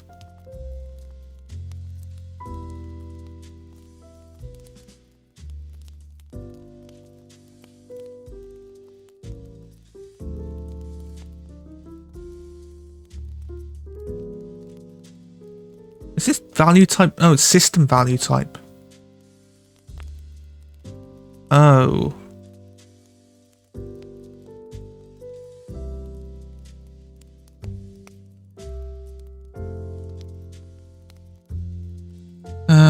Alright, we'll try it. If changed, then emit signal. Wait, no, the if has state changed. If changed. No, wait, what am I doing? Previous state equals new state, and then just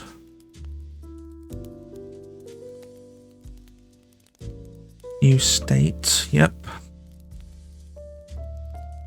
Get new state is our get state. Oh, for fuck's sake! There we go.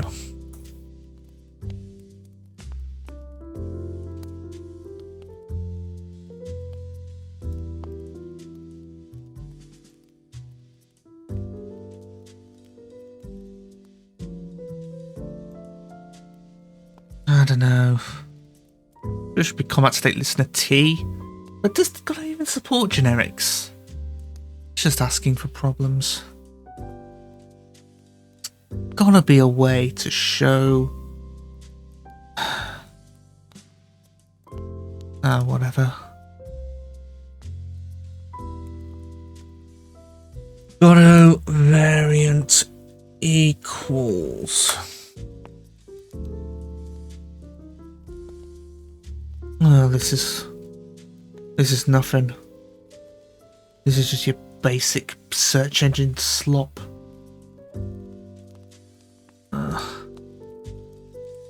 Oh, whatever, I'll ask in the Discord.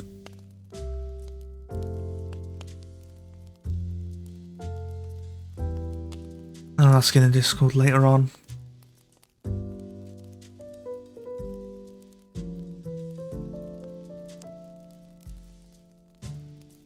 Right.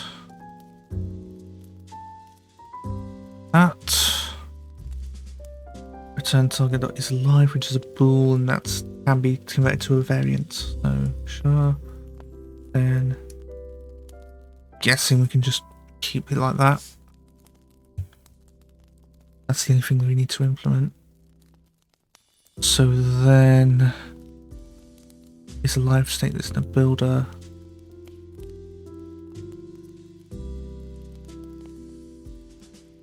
Return new is a live state listener. And before I forget, target, and then previous state equals get state.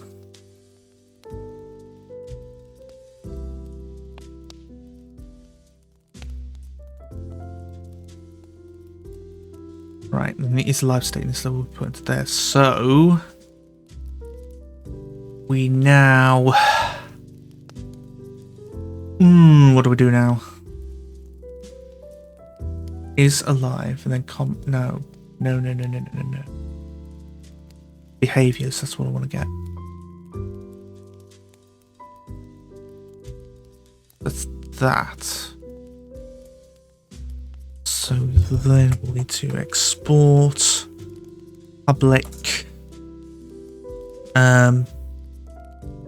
combat state listener builders.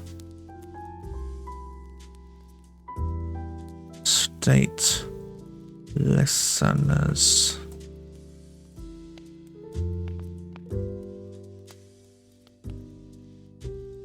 Is that even allowed? Target targets, get target, okay, and then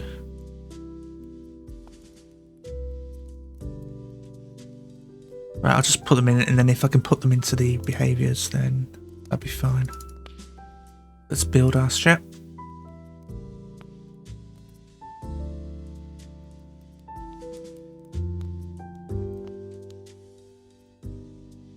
Right.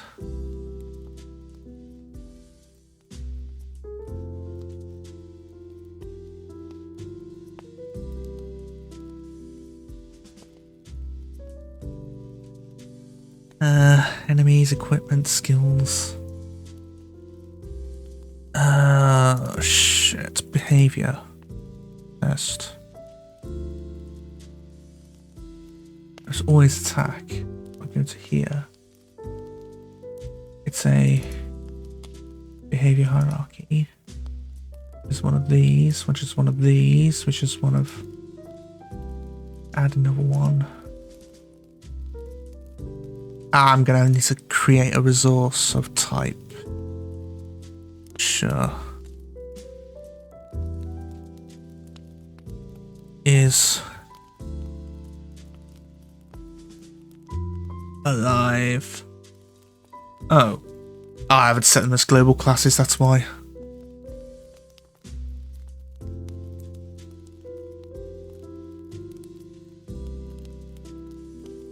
No, it's not this. It's this. And yes, I know we are getting to bloody Java levels of class names, but oh well. Not much we can do about that.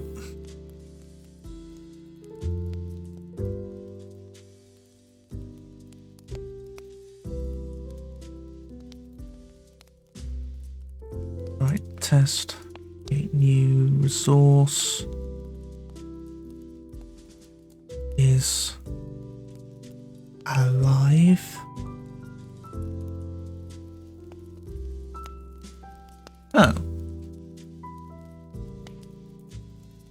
Did I build it? I think I did build it. So why isn't this showing up? Unless, yeah, this is also a global class. Right. No, fuck off, OB. Oh, God. Come on. Oh, boy. Alright.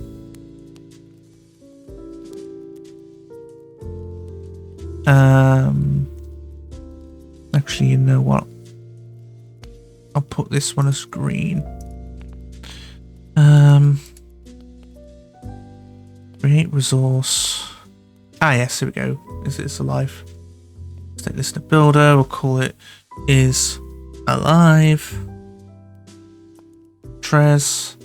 There we go. Now if we attack always, we can have it like so. Same with the attack over 50. Alive.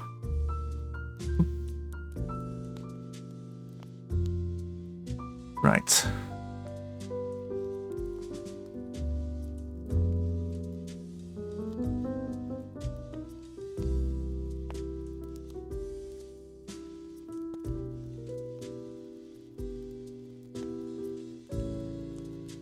gd.print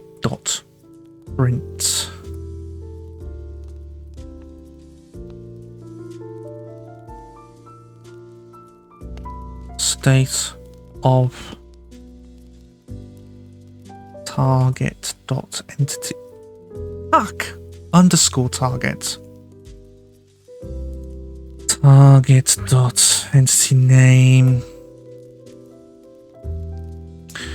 changed to get state. Just ensure the thing's working.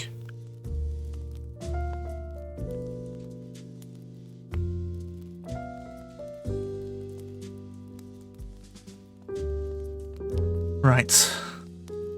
So that's all the listeners we have for now. Now we can go back into entity and then on get next, then yeah, the get next action. This. Well, get next action and then we check it. Yes, this. Set next action behavior item skill to use onto there. Entity targets onto there.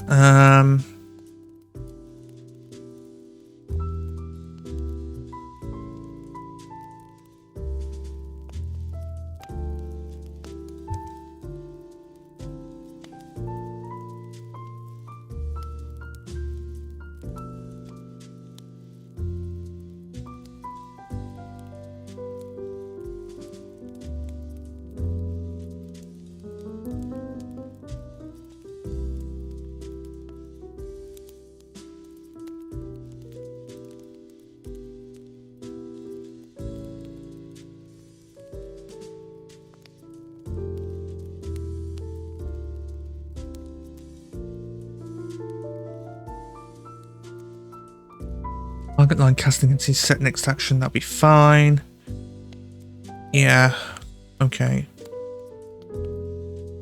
So what we can do is copy paste this. Like that.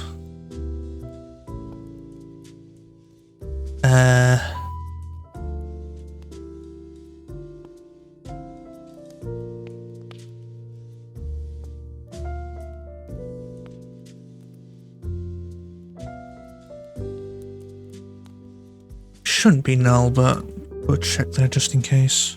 Actually, no. No, if action's null, then something's wrong. We want to know about it. Let's see.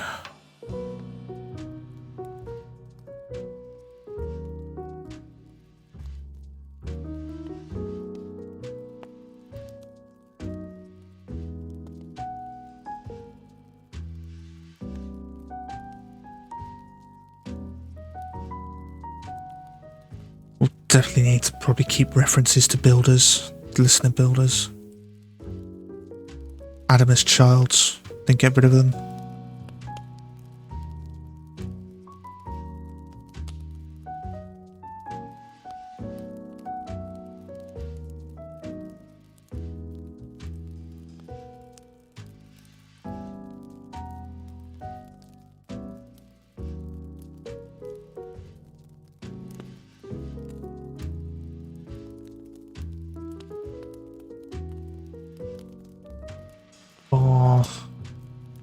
This then equals builder dot get, or I'll instantiate listener.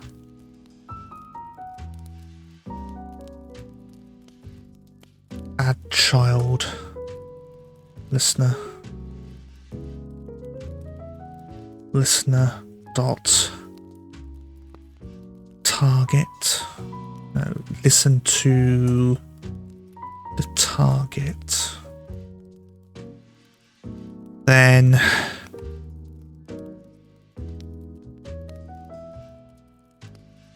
listener dot state changed plus equals listener state changed on listen state changed.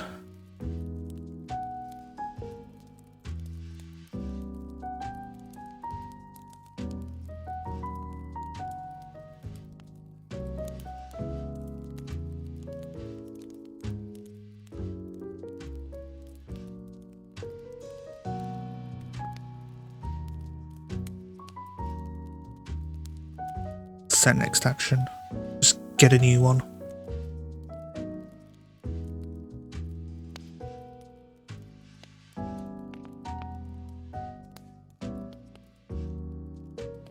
Which is this.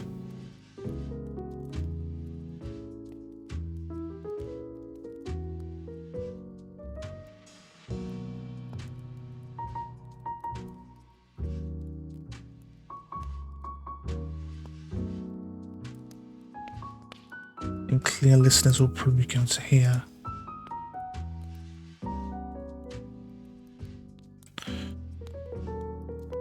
Clear listeners will get rid of all of them, and then like that. So we'll need to have something like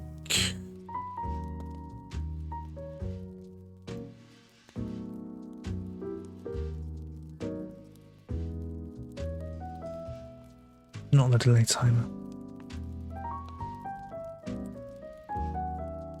Private list of combat state listeners.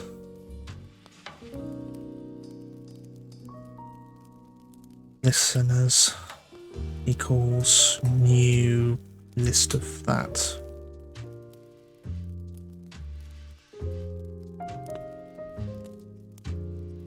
Combat state listeners equals, yeah.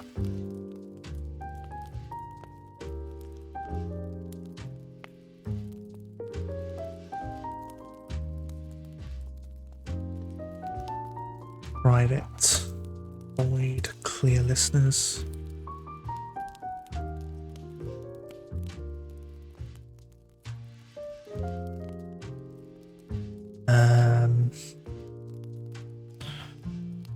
For each listener in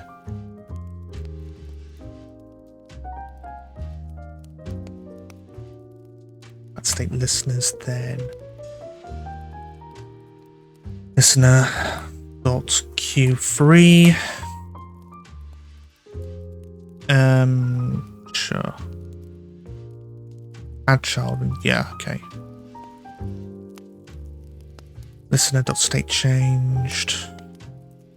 Don't think this is necessary, but oh well.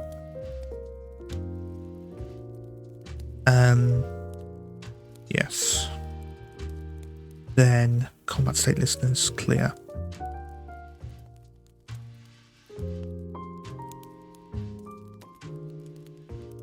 What if this gets set twice though? Well then yeah, that'd be fine, wouldn't it? Yeah. It'd be a bit doing stuff that, oh well. I don't think this will be called twice though, I'm not entirely sure. And then I could just change this to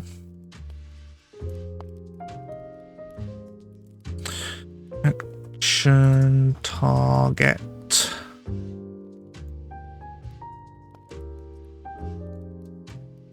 0. Right.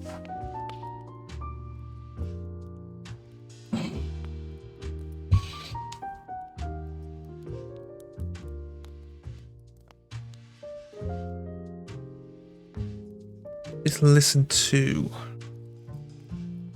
No, that'd be fine. Right.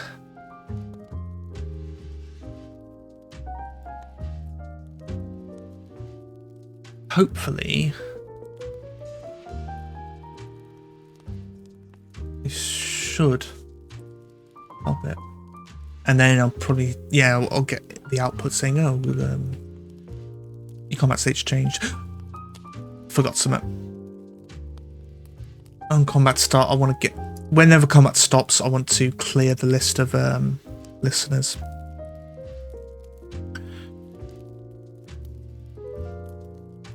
Combat... Yes, here we go. Clear listeners.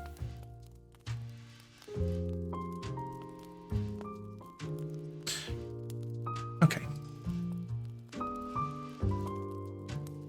Now, we'll try it.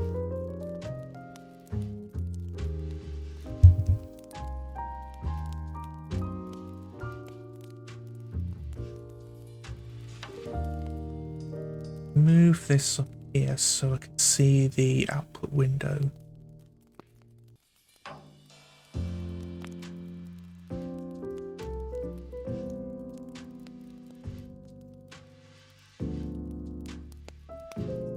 Oh, nothing's happening.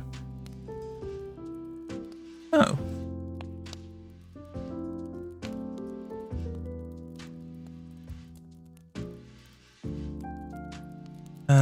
Okay. This is the combat, right? Attack always, behavior hierarchy, and there's one that is a live combat listener. Huh.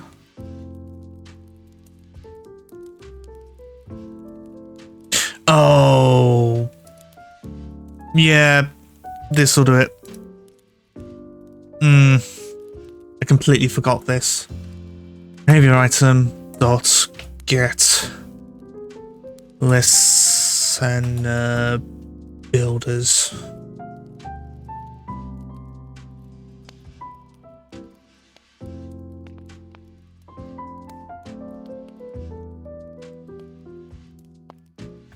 Return state listeners.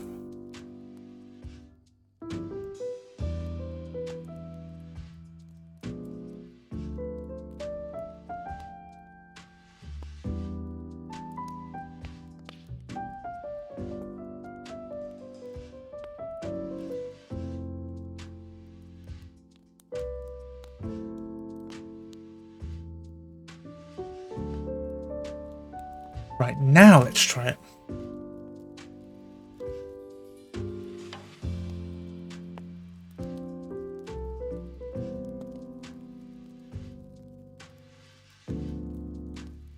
Oh.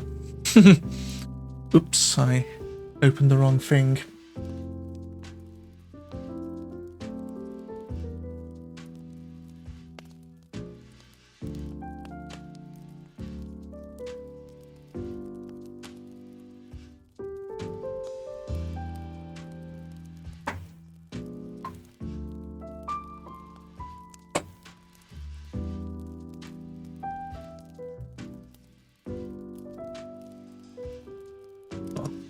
Bottle of water open and I don't want to spill anything, so I'm just gonna pour normally, blah blah.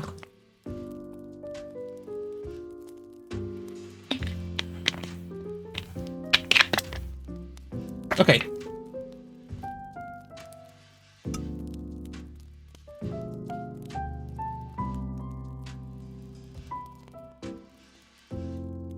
Fuck. It keeps changing. Okay, yeah, I think I've it keeps changing to true, so it's got to go change to true, change to true, change to true, change to true. Okay, that's a bug.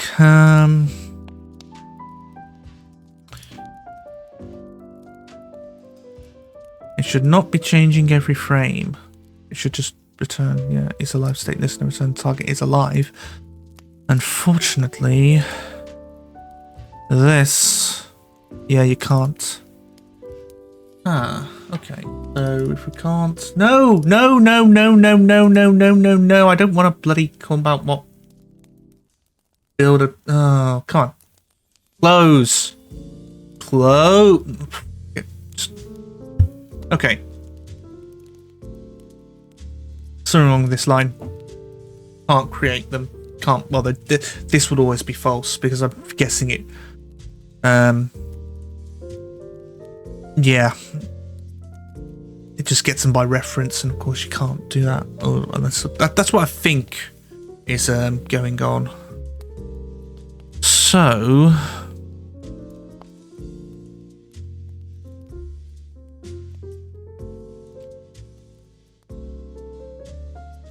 No, this isn't going to be.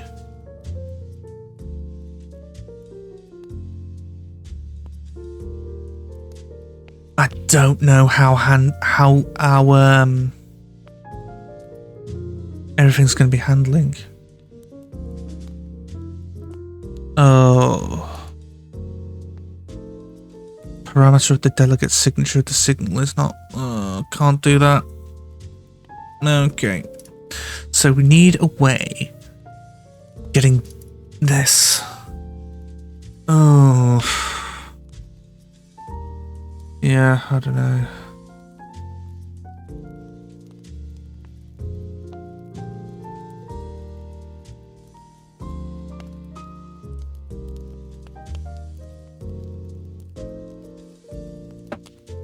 I'm gonna have to probably store a way of getting...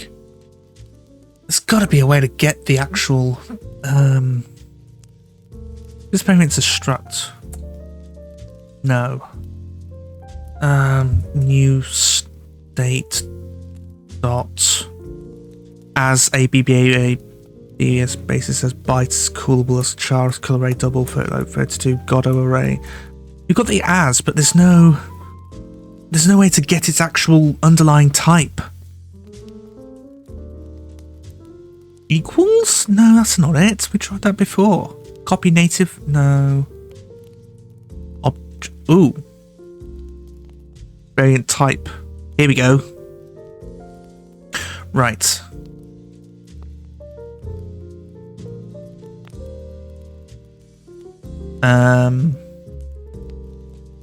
We're assuming that the variant types are the same. Because this should always return the same thing, maybe? Okay. Let's...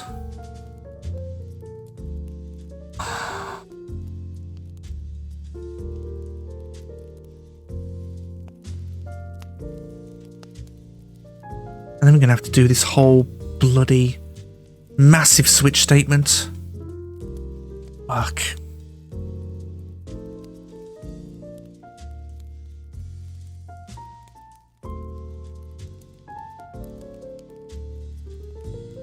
Okay.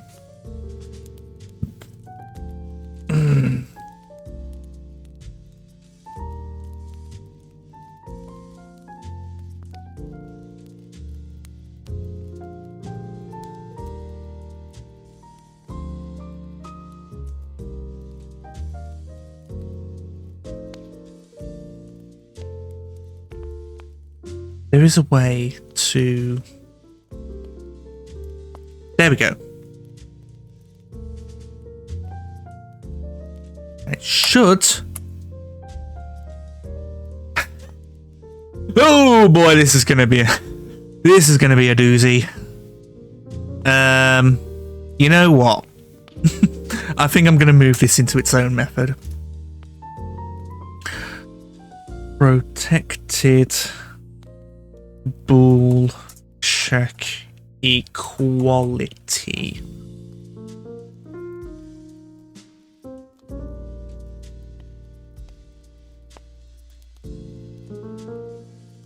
Variant A, variant B.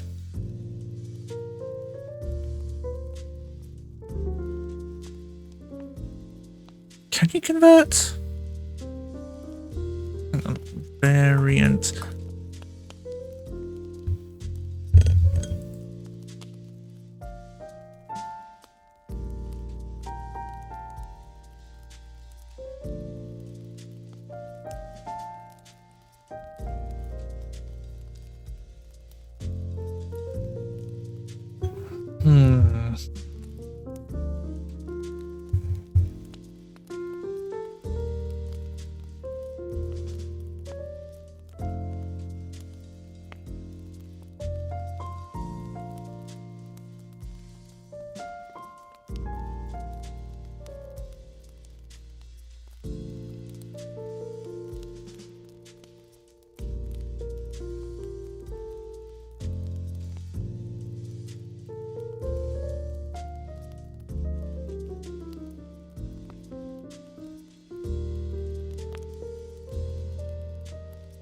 No, that's not right.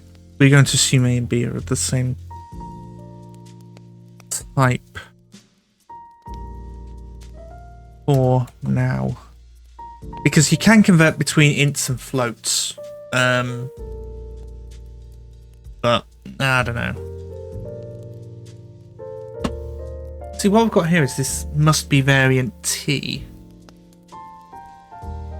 But the generic T types, we only want the...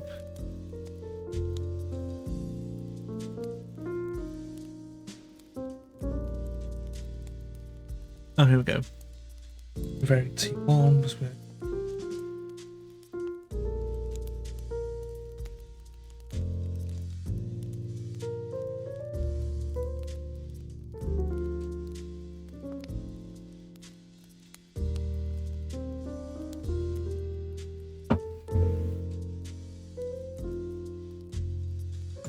Okay. Right. Case variant type nil. Return B dot variant type equals variant type nil.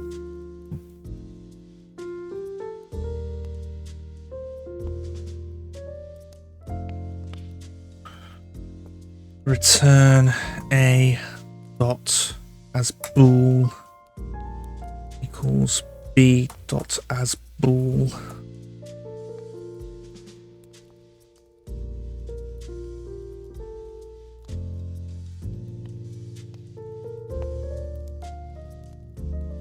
This is really going to suck. Oh no.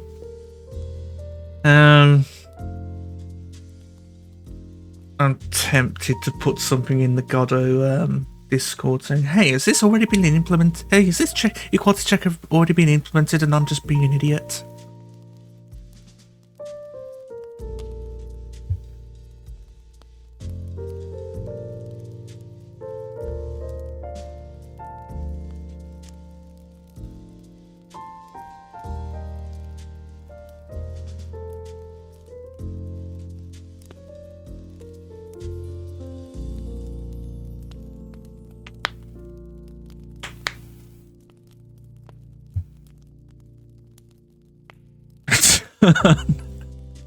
A dot as int 32, I believe. Yes, int. Yeah, as in 32 because yeah. Okay.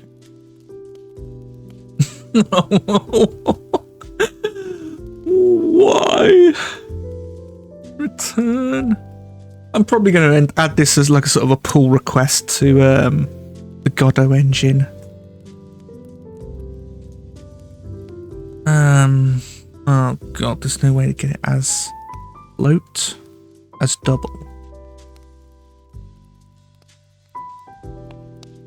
There's no way as, okay, fine.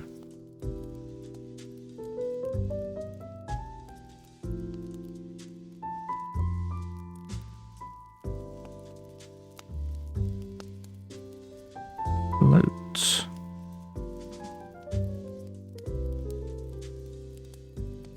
Is there a double here? Oh my fuck.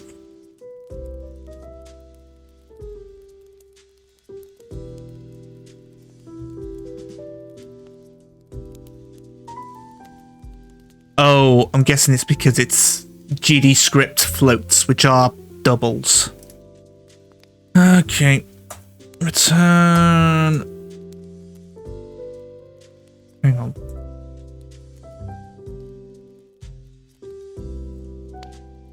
There's no in.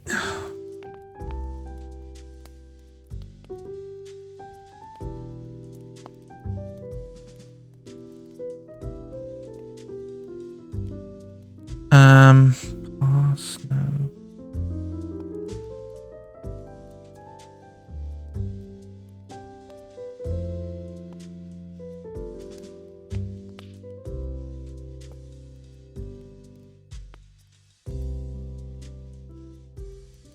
As string name, it's as string equals b dot as string.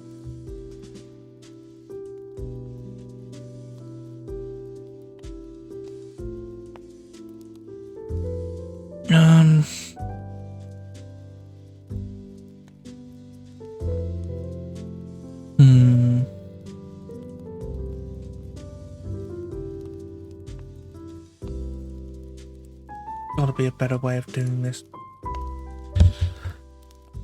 Brain just can't think of it. Aspect 2.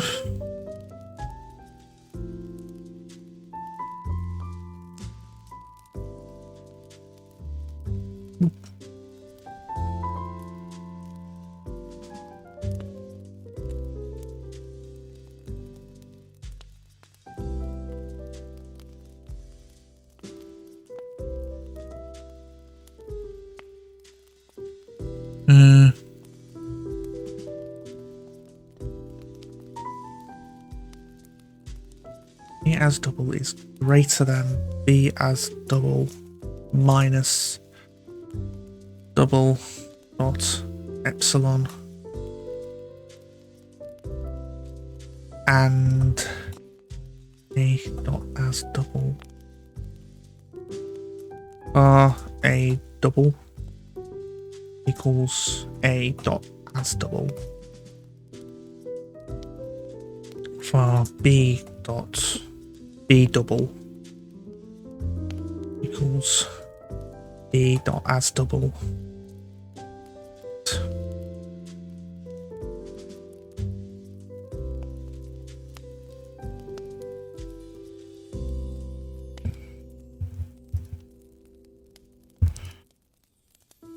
and A double is less than or equal to, yeah, put an or equal to there, B double plus double dot epsilon.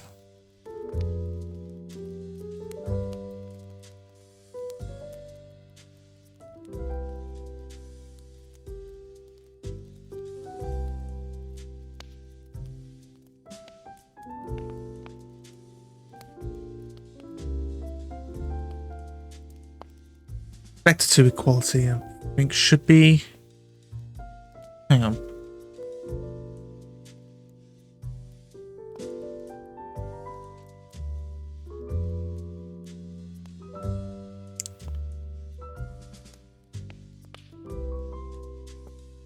There doesn't seem to be any remarks about equality. Is equal approx, which is more reliable. Right. Okay, is equal approx, blah blah blah blah. Vector. Okay. Return.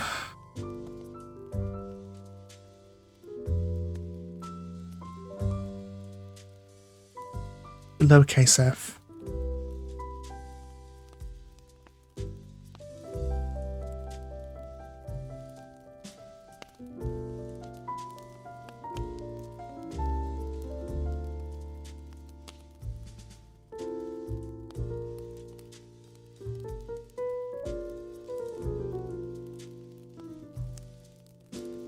And you can't compare it vector 2s because we.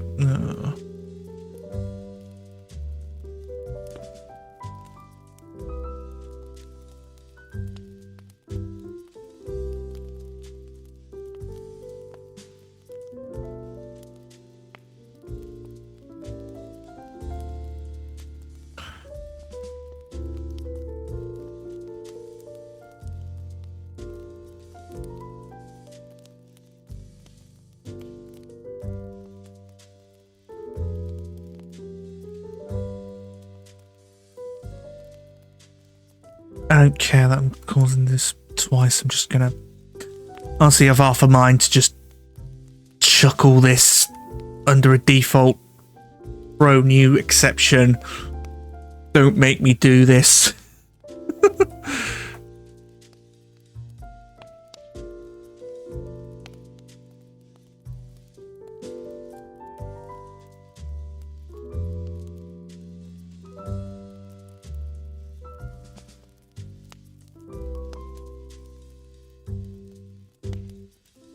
Well, rect 2, a rect 2i, vector 3i.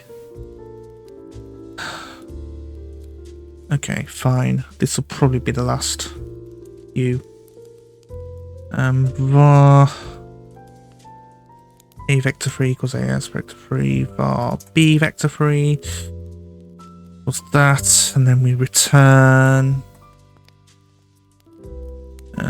a vector 3, no, math is equal to prox a vector 3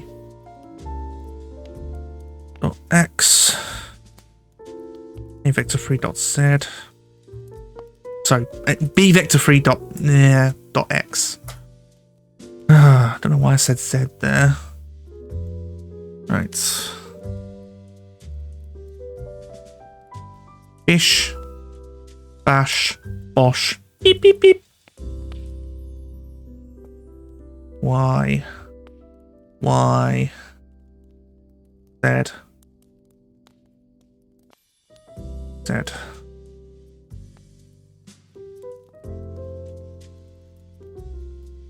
Return a dot aspect of 3i equals b dot aspect of 3i.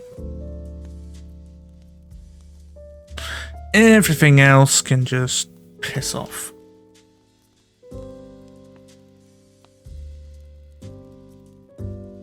Sure. Right.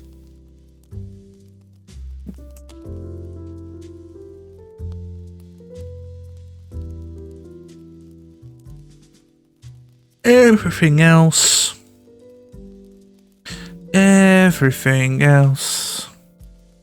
Yeah.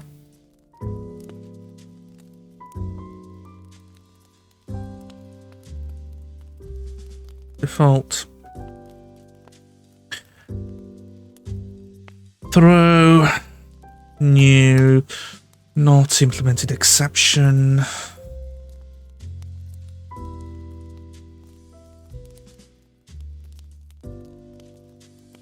FFS. Please don't make me implement equality checking for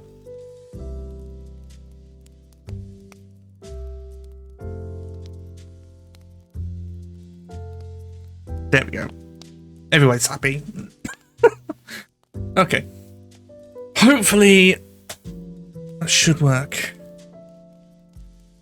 Although this whole converting variant types to the other things is just going to be a bit, we'll check how it performs.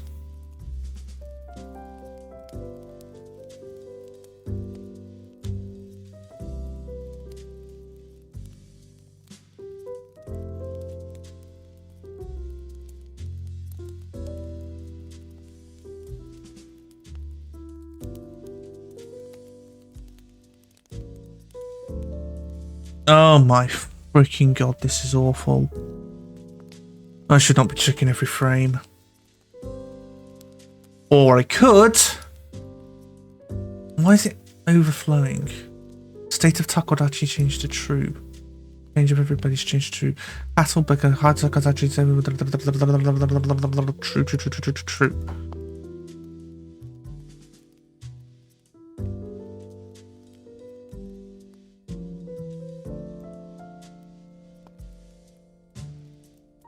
Okay. Now we'll try it.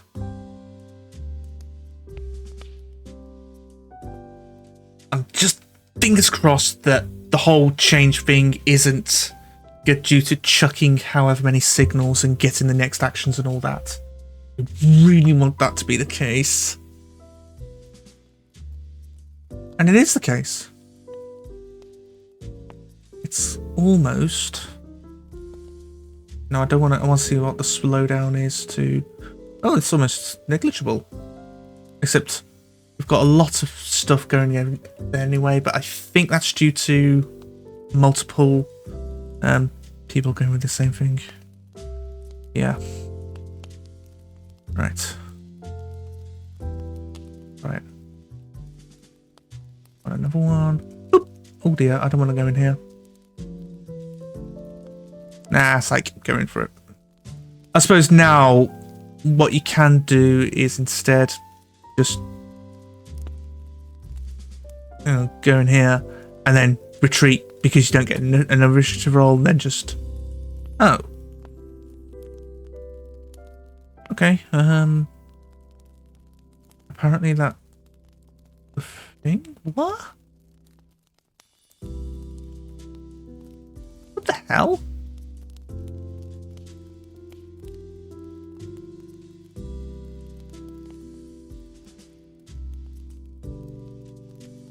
Okay, that's odd.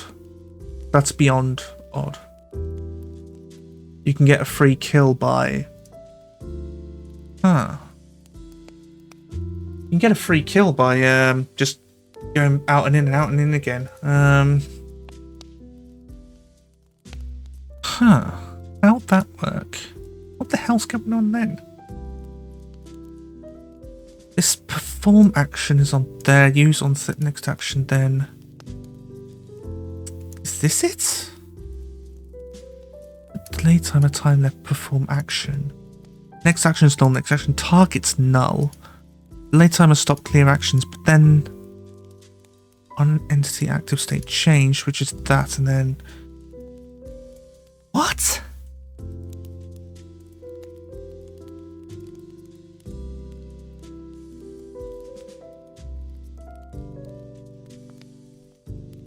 Oh. What's going on now? What could possibly be causing it? Well, I want to know.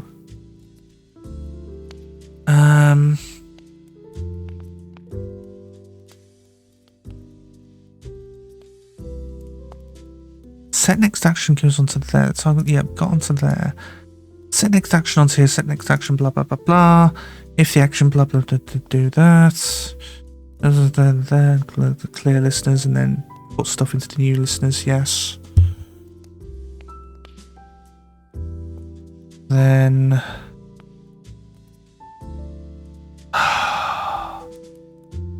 stop combat. We do that. Clear the listeners so that everything's null. But then if next action is not null and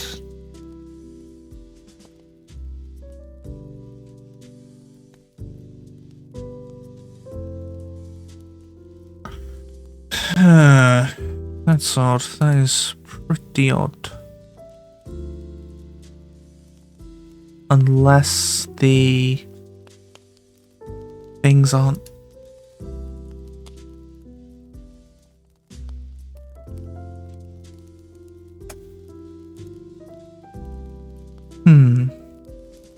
Okay, we'll stop that. Definitely need a sort of combat log, which is probably something for the next stream. I'm gonna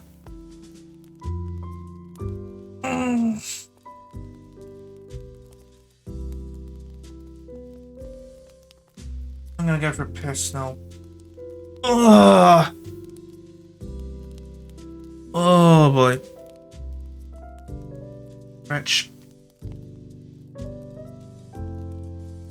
Okay, I'll go for a pee break and then I'll be right back. I should set up a hotkey to change the...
Not that scene, this scene. Oh, I'm back, by the way. Okay. So, on the tea break, I thought... Well, I realised that I'm probably going to have to completely rewrite the whole damage numbers thing. I can actually bring up this enemy's display, which is going to be here. Now, currently, there's only one damage number, which goes on, like that. Unfortunately, this is the only damage number. There can only be one at a time because animation players work like that. So, and let's say if you hit the other guy twice in quick succession, then yeah, you'd want to like that. Twice in quick succession, blah blah blah. You want it to show twice, but at the moment you kind of want. So, instead of what we currently have and try to have it say miss or whatever, yeah, I'm probably just going to rewrite the whole thing. So, I'm going to make another damn script here, and then say, I don't know, instead of when it takes damage, it shouldn't just say, oh, do that. It should say, but it does take damage, and it would say that. But if the damage is like nothing, you can also say to the entity, hey, I've missed you, show it on screen. And it should do that. So, I'm not going to use an animation player, I'm going to use tweens instead. This damage number will be its own thing, and it will just instantiate labels, give them a theme, and just chuck them up. I could just use object pooling or something like that. Actually, now that I think of it, it might be better if we did pool them and have like 5 at once. Though if everyone's going to be ganging up on them, it might be better to have 10 or something like that. Well, it's a trade-off between loading times.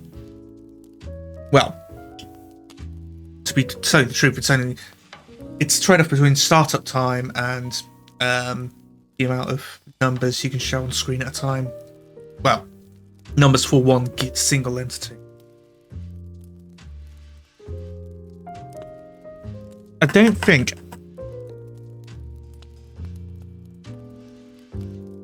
finish that biscuit. I don't think that creating 10 nodes is going to be that much of a hit on performance, especially given that if we create it, then we have to instantiate it again, and then give it the theme, and then give it all of that. So, what I'm going to do is I'm going to make this as its scene, and then I'm going to pull them all here. This animation player will probably go, yeah. And then this will probably have a script saying, okay, I've got damage labels 0, 1, and 2. We need another one. Here's 3. Boop. Send it up. So, this enemy entity, I believe, is the one that exposes the... Or maybe it doesn't. It's not this, it's the health, the resource bar? Yeah. Show value label, current value, max value, refresh, ready.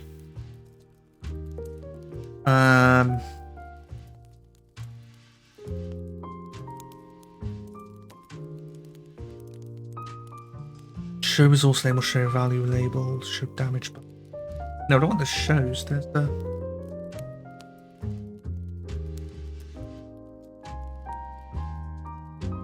Probably enemy display. Yeah, this one. This is where it's put in.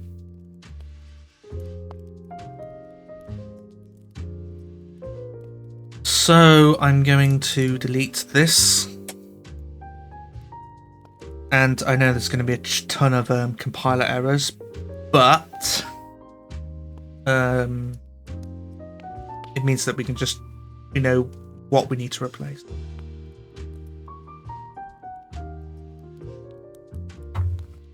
Right.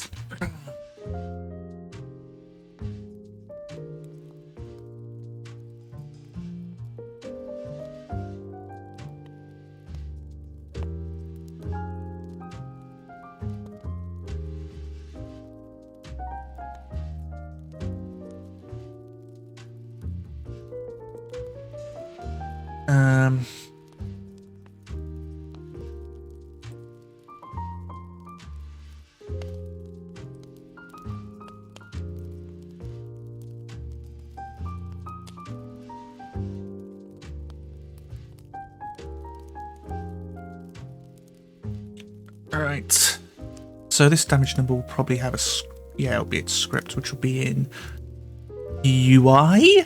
Or would it be in combat? Well, it's a combat UI thing. UI is more, here we go, battle. Yeah, just put it in here. Enemy displays in here as well. Ugh.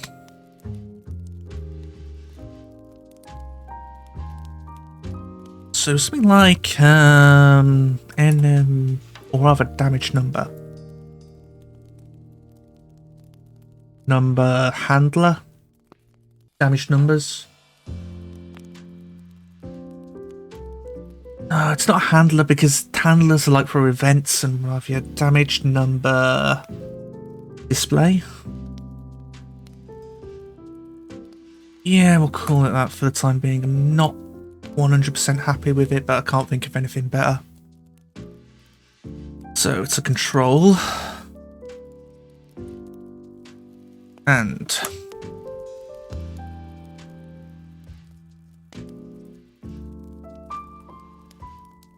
oh yeah, I can also get rid of this animation. Yeah.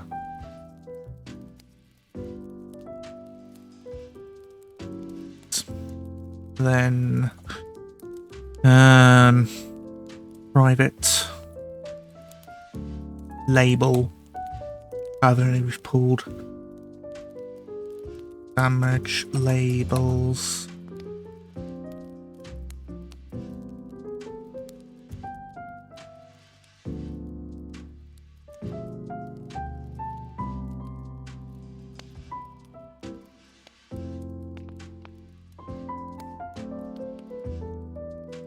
the tree damage labels will be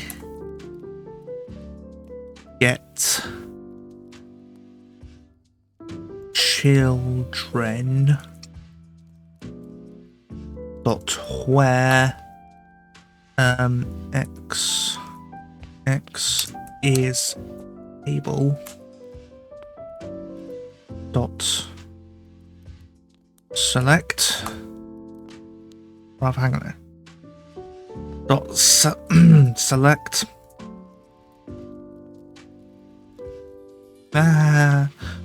x as label dot not null. Where x is not null dot to array.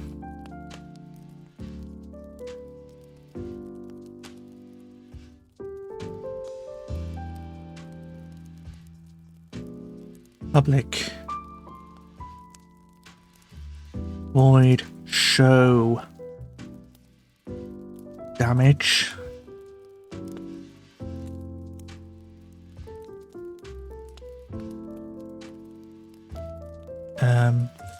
float number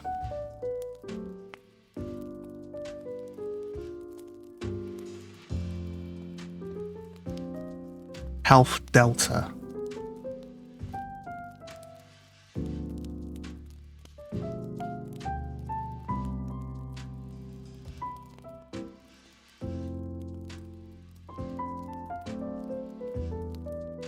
Public void show text.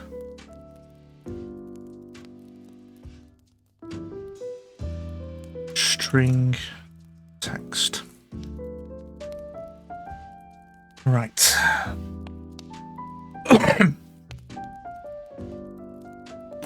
Private void get next damage label.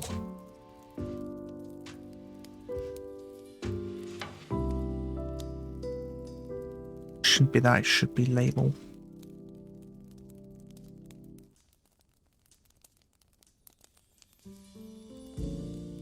Private int index equals 0 if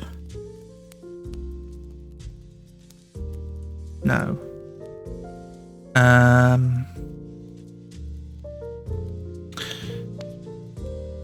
bar label equals damage labels index equals math.posmod index +1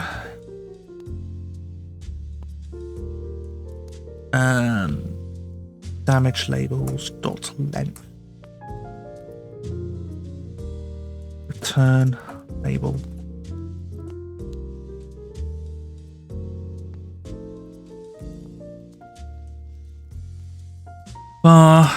That means if we do it like this, it means that we don't have to check for if they're visible or not.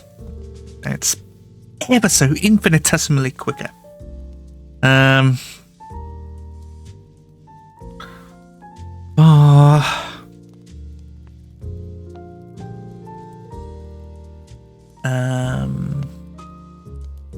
Label equals get next damage label.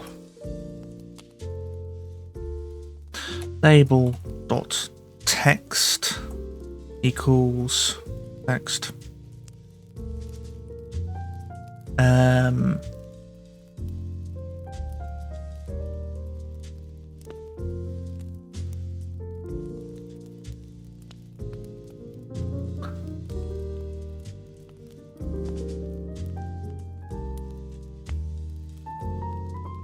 Release label, animate label, animate label.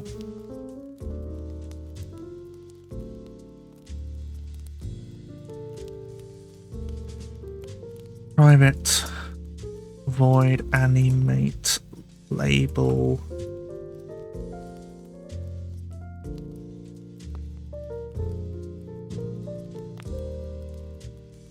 Label. Right. Label dot visible is true. Label dot position. Where is it? Where is it now? Should be 0.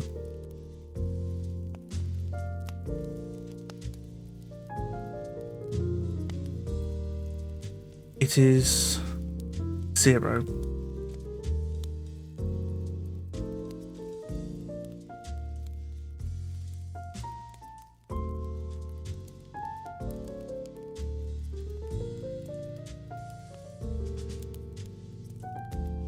Then I wanted to raise up to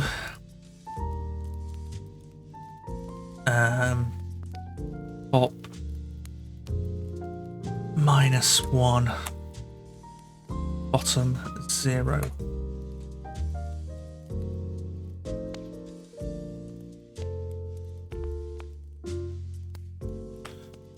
Private and core movement equals -0.6. Like this. No, not that. Bottom will be 0.4 then. Yeah. Something like that.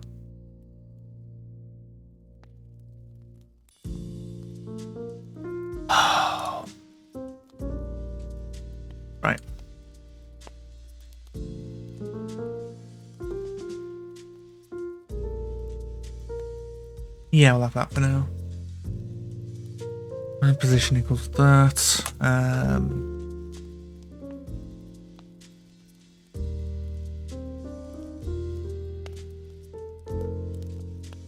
could reuse the code to actually resize the label, but I think that'll be overkill for now. Maybe if we some really big bosses and yeah, their sprites are bloody massive, then we can have it like that. But for now, we should probably have it like that.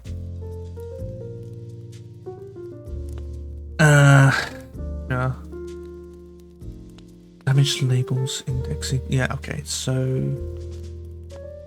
what I should instead be doing is anchor bottom equals 1. Label dot anchor top equals 0. Right. Queen equals private move time equals point, no, 0.5f, half a second.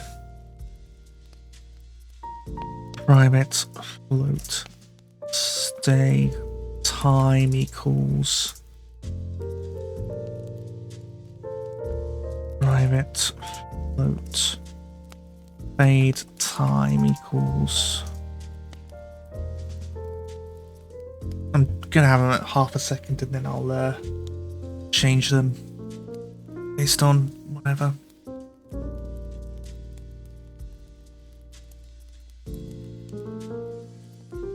Actually, you know what? I think I can export them. It's fine.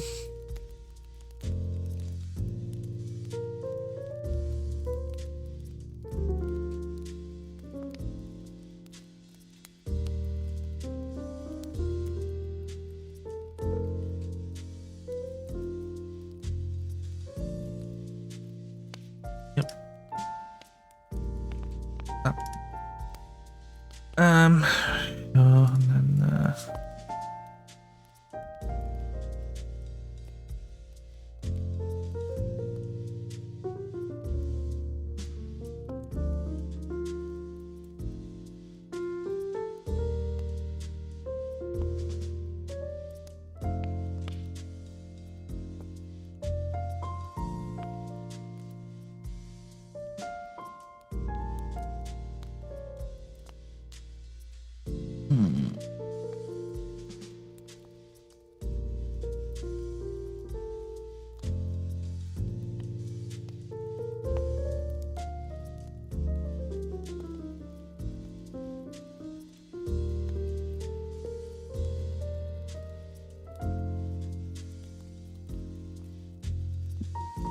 right.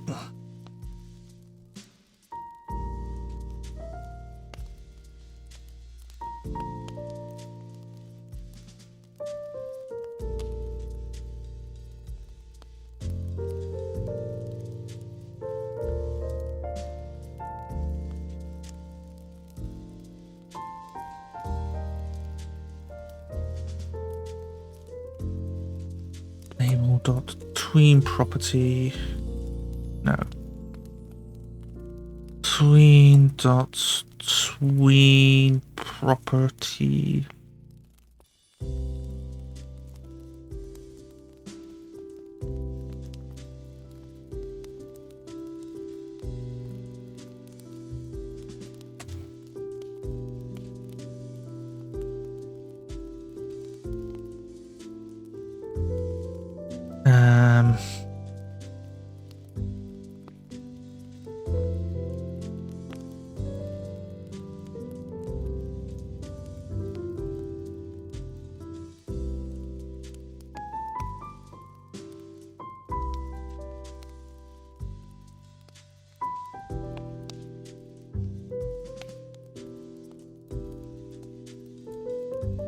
Anchor top minus, no, plus anchor movement.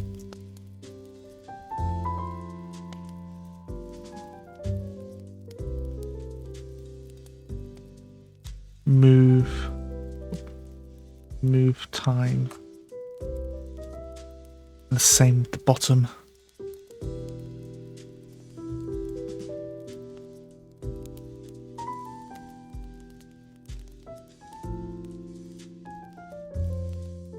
Anchor top and anchor bottom, yes, those are the properties. Okay.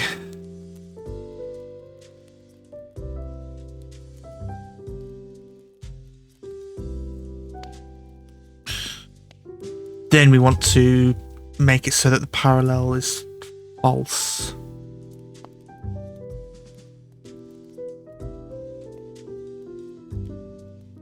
So I've set the parallel true so the anchor top and bottom do move, but then I want the next things to be put into series. Blah, blah, blah, blah, blah, blah, blah, blah. Don't care. No, it's not this. It's set parallel. Green is oh, for fuck's sake.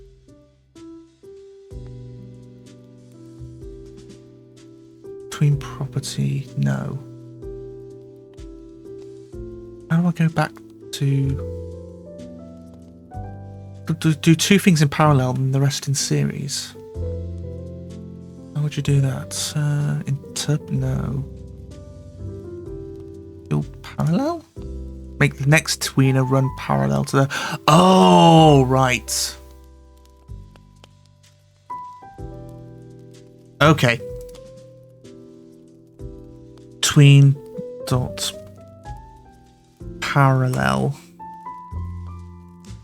So this parallel will be false.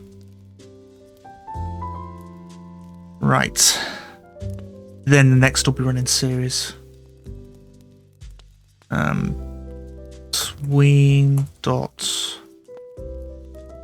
Tween property label anchor bottom. No, it's not anchor bottom. It's you go up, then it stays, then it fades out.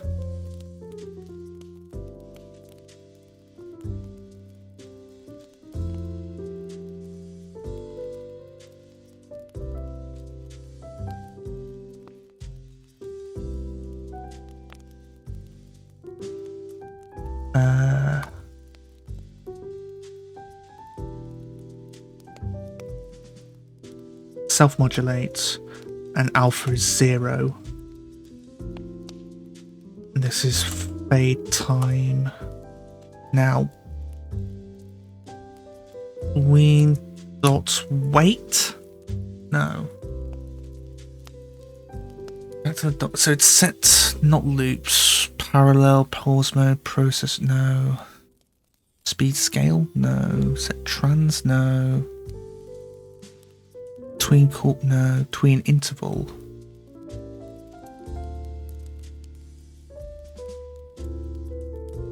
Delays in the tween animation uses the use times. Okay. Tween interval. Here we are. Wait time. I believe I called it. No. Stay time. What did I call it? Stay time. Oh. Yeah, I did.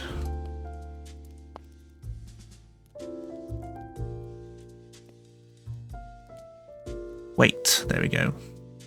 Self-modulator. So I also need to set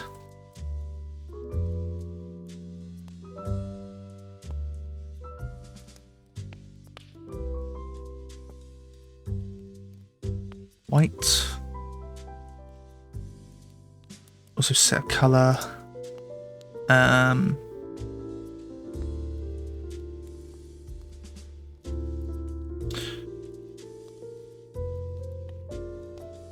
Don't think you can. No. Apparently, no, you can't. Damn it. Compile time constant. Shit. Whatever.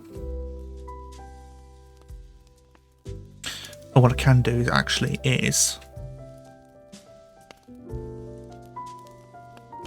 spell color correctly. That would help. And then we create an overload.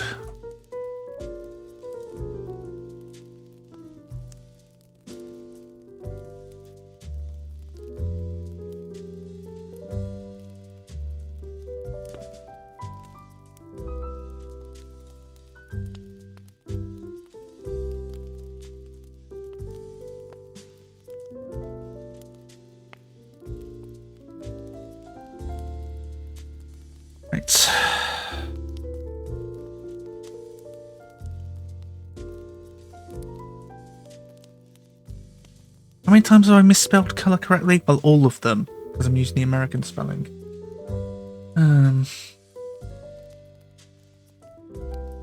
That's self-modulating.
Right, so that's all that. Label, color, yes. Up there.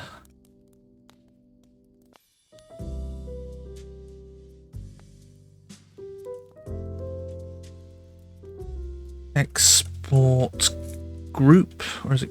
Yeah.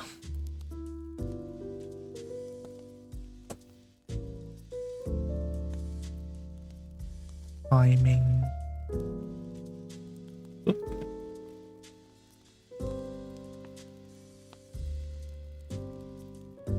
Oh. Oh.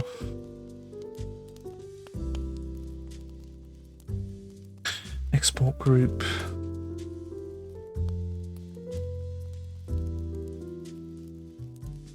Colors.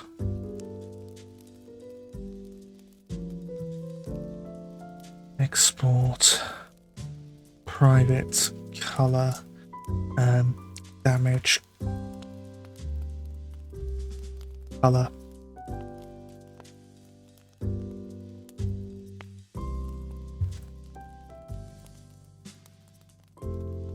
Heal color.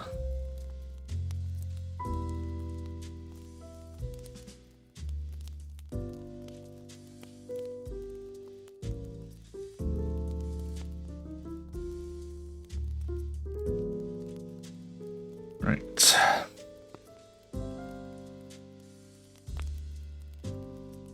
If health delta, no wait, bar color equals health delta being less than 0, no, greater than 0. Colors light green, or wait, what am I doing? I just defined them above. Then absolute value of no, not health delta, that was it.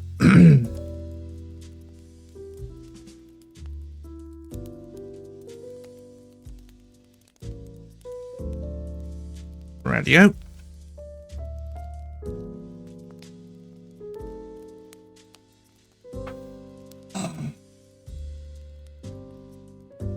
So that's all that done, that's all this done. Sure. Right, that script's ready. Just log this on here. And then just save this as a scene. Damage number, that's fine. Combat, we'll put it under here. Save this as a scene, open the scene. Now I want to do boop, boop, boop, boop, boop, boop, boop. And one for good luck.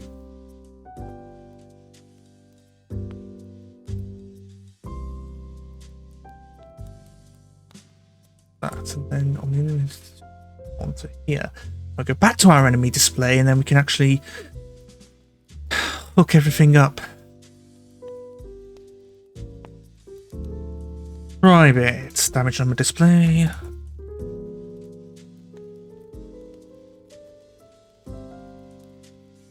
Number. Public. Expose it as a property. Wait, no we don't.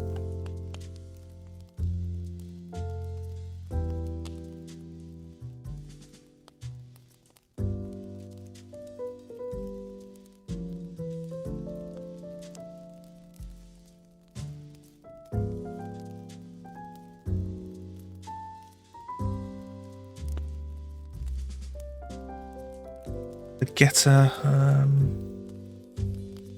if our damage number is null, then oops, damage number is equal to get node. It's a sibling. No, it isn't. I can't see. I'm blind. Damage number display, the direct child. UMBER. I can spell. And just return damage number.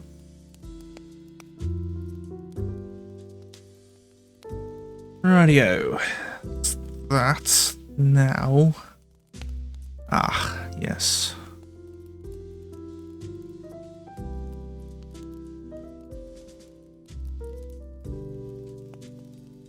I am going to need to get at all the tweens and then put the speed scales on. No, I don't.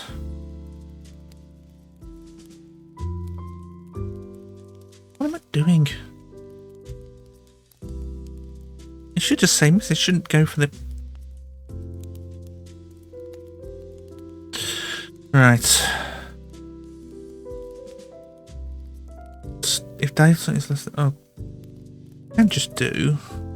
Damage numbers dot show damage number delta. If it's a negative, then it'll show us damage, else it'll show us healing. Let me just get rid of that. Right. Seeing to enter the map delta. Yes. Let me display set health damage number, show damage number. Right.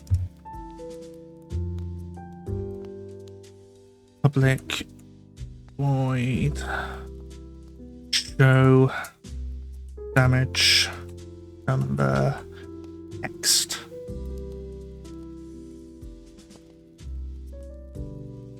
Show damage number, show special text? Nah, damage number text should work. String text. Then damage numbers dot show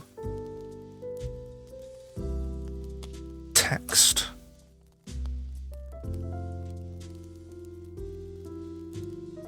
Yep. Also in enter tree. Damage number would equal get node, which I have written up here. Yes. Just copy paste it.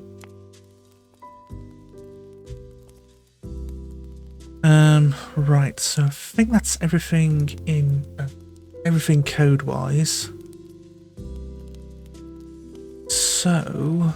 Go back into this scene now. I don't want these to be...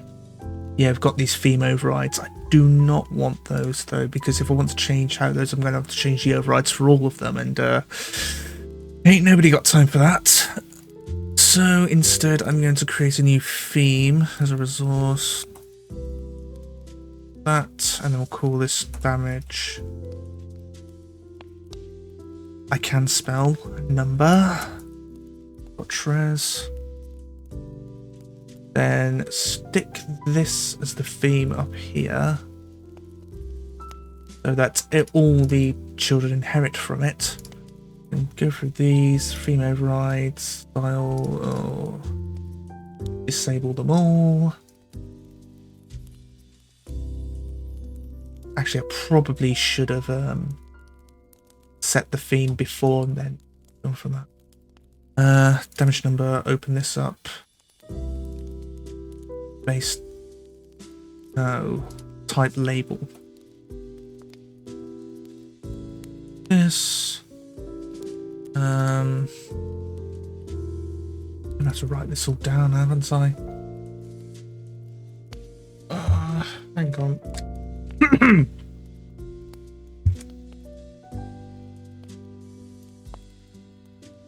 Outline equals black outline size B4 font is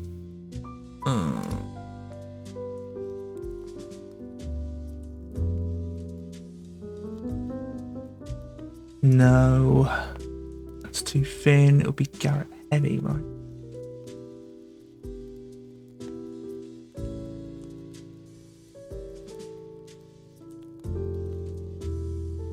It's Roboto bold. I don't like that. I'm moving away from Roboto. Yeah.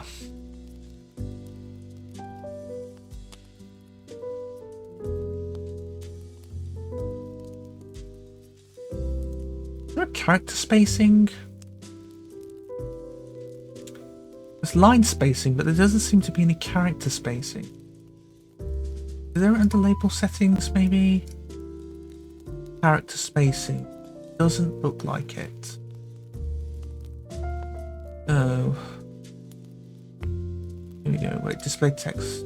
Visible characters, visible ratio line skipped. No. Flip text? No. Auto, no. No, it doesn't seem like there is.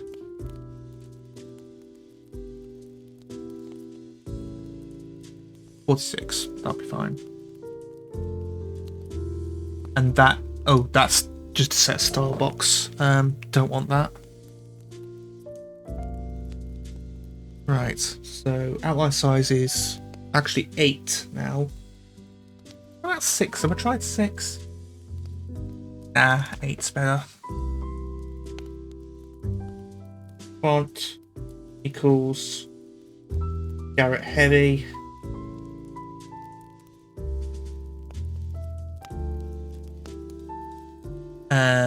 Font size equals 46.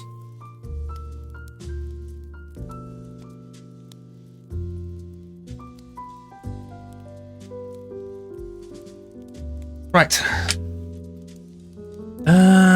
Make all these. Yeah, set visible and then that on there. And oh, I'll set the theme first and then I'll go back to actually fiddling with visibility. Make sure that I don't forget this. So, font size is 46. Font is Garrett heavy.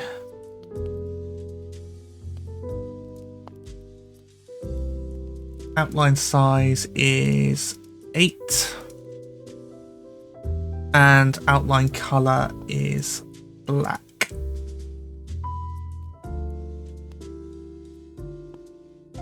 There we go. Then if we put it on there and yep. Oh, it would help if I got rid of all the overrides. This. Theme overrides. Nope. And nope. And nope. Right. That's that. Excuse me. Save this. Go back into the script because there's something that I've forgotten.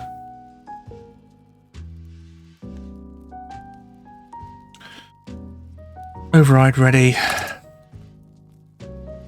I could set the visible to false and enter tree, but I don't know.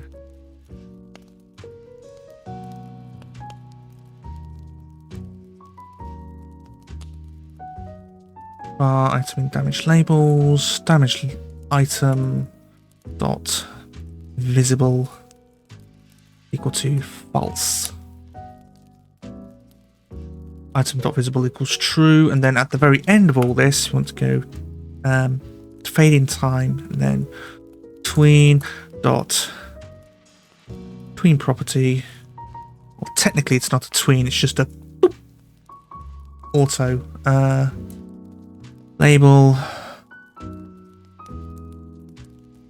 visible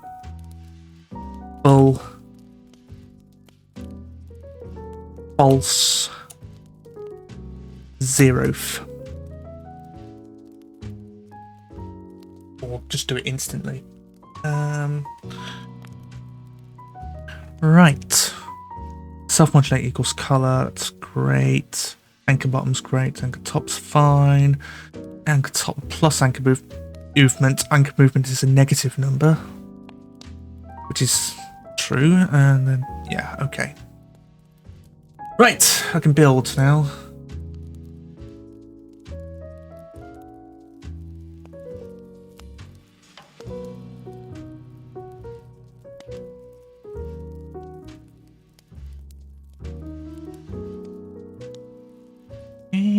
That's it.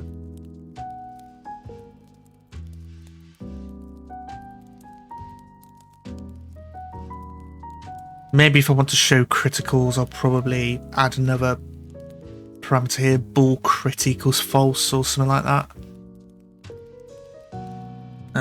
But for the time being, it should be alright. Right. I'll do a commit now because I've got two things in the... I've got two separate things in the same commit, and that's no bloody good. So,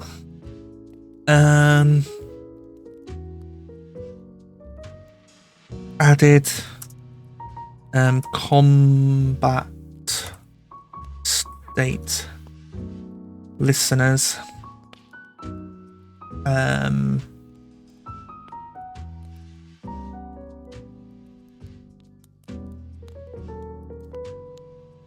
Fixed? No. Did damage numbers. It. There we go. Let's open up the dungeon and see what's what.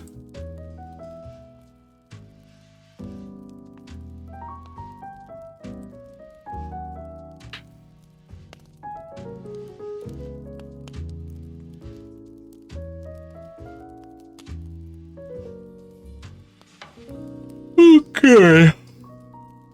Ooh.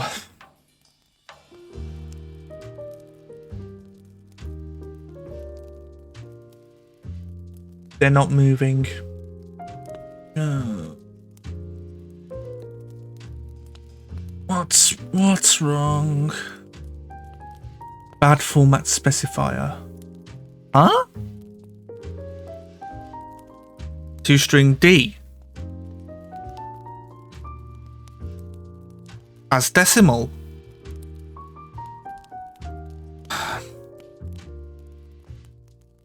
Math dot floor to int. You're gonna be that much of a prick about it.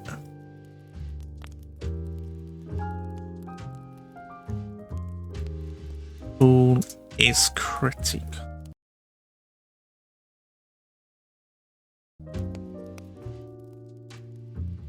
If no, wait.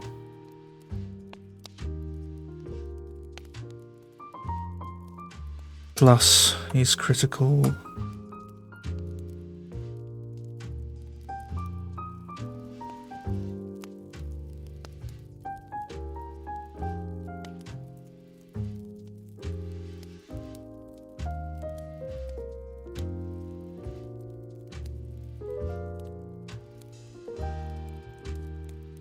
equals false.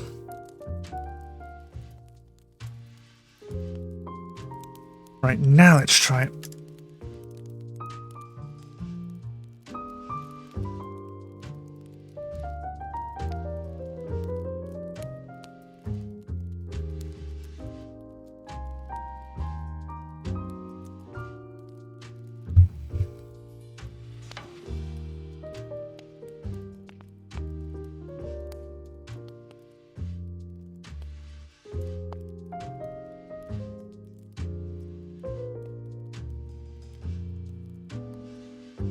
Yeah, you can see that watermelon disappeared instantly once the combat ended.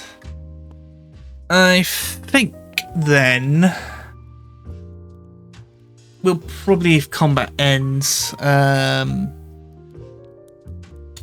the squad immediately if we're fleeing. Except, yeah, just hide immediately if we're ending. Oh. Right. Combat. No, it'd be entity. Enemy squad, actually. Enemy squad display. We'll finally get what I'm talking about correctly. Enemy display. None of this. Enemy squad display.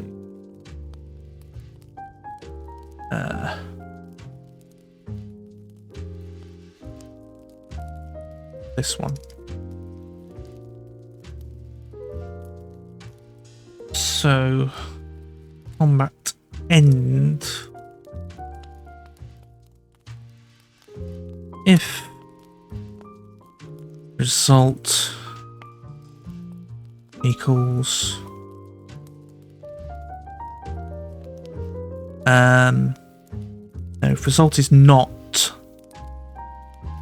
if result is not player victory, then hide the squad.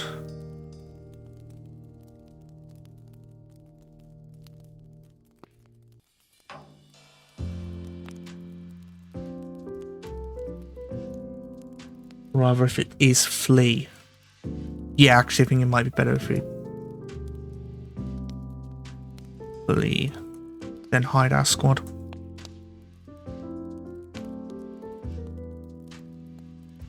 Alright. That's that.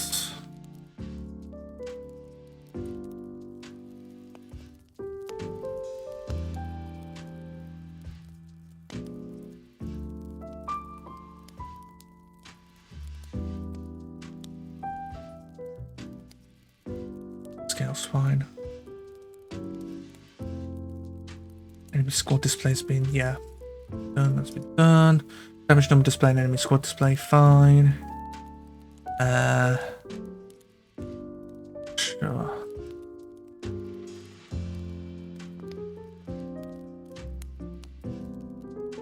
Added. No. Fixed. Bad number format.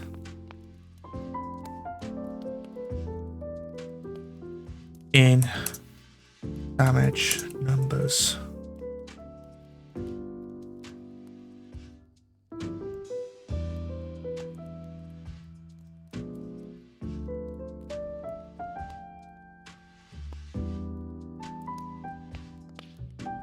And then this one. No, I don't want to look at it in the editor. Look at it in here.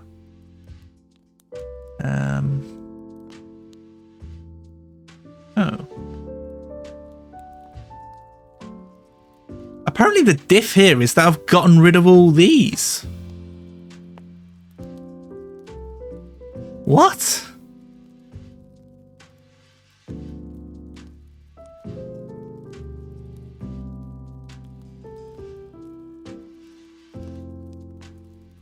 What the shit?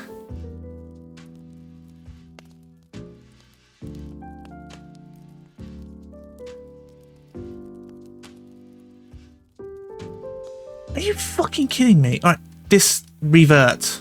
Do not stage.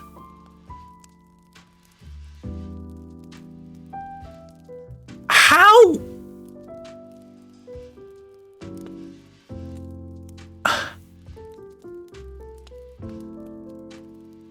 did was change this to if this is new, then get the other one. How the fuck does it come to just delete everything? What the bloody hell is wrong with this shit?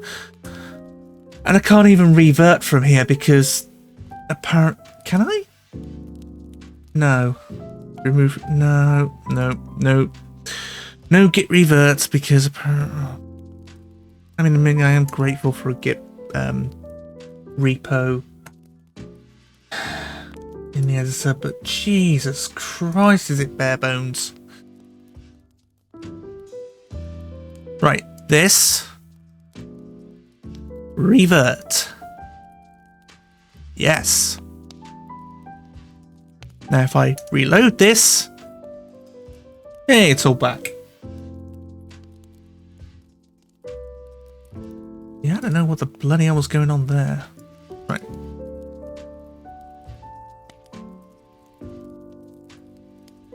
Go back into here, into version control, and it's gone. Thank you. Whew. If I'd have committed that, I've been extremely miffed.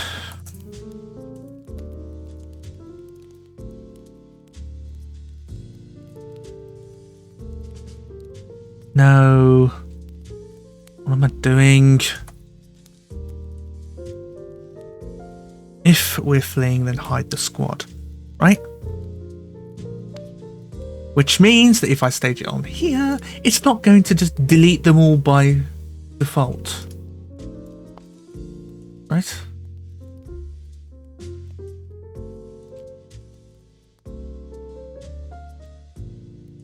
It builds fine, it's...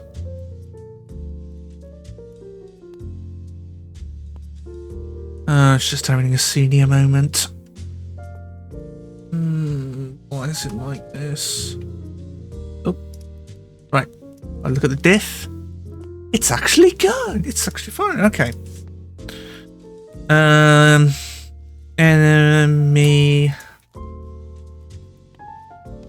Last enemy. In. What now?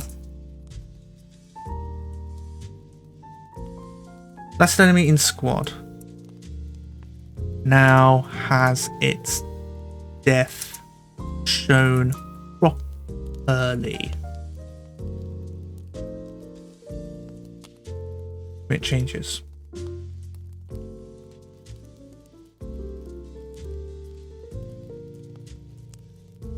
Right. That's that.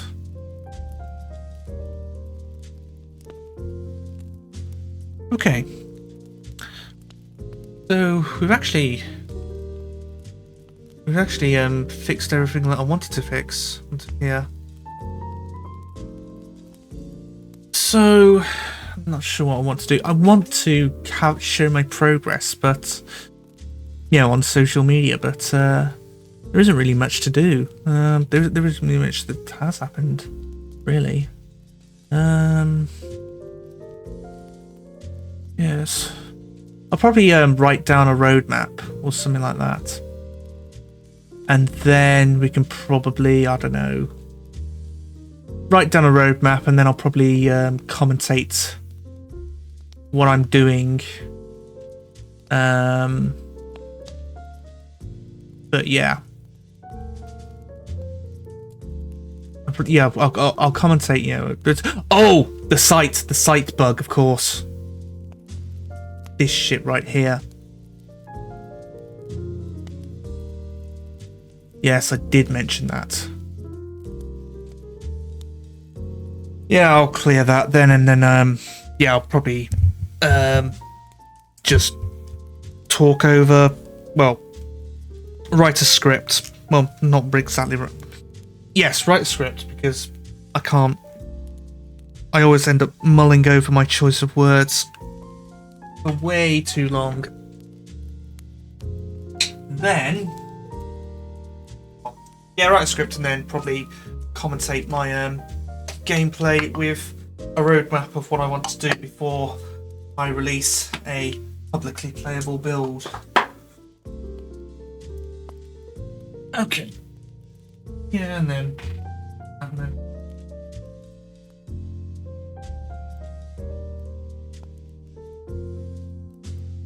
Right. So yes, minimap. Minimap.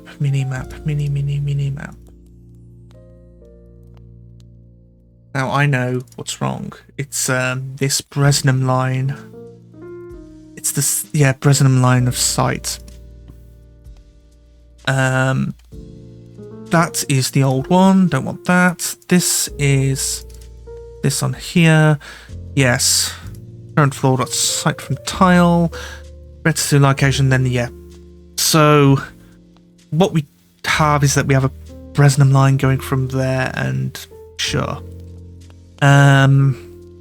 However, what I need to do is that I need to make sure that because we've gone forward once in this Bresnum line, we need to ensure that our next one is to the side, if and only if and only if, yeah, they're facing, you know what I'm talking about. Anyways, the problem is, however, is that these direction helpers, whatever. No, don't. No, I don't want to have a look at direction helper. Go away. Go back. So here's our endpoints. We've got our facing perpendicular and we're facing vector, but actually, I think we do have. We can get the facing perpendicular if the if. No, because I've got to express the endpoint or the delta in terms of facing perpendicular. Not worried about the facing vector because it's always going to be a constant. So if the facing perpendicular is 0, or rather, no. The shit. It would be the direction plus the, no, it won't be that. No, but yes, so we've got our endpoints here. We need a way of ignoring the endpoint that is directly ahead, and then for everything else, we need to move one. So location plus, so you can see here, location plus facing vector, then true. However, we need to change this. So if endpoints plus, no, because gotta be a way to get the. It's gotta be the way to get the difference along the perpendicular, and then from there.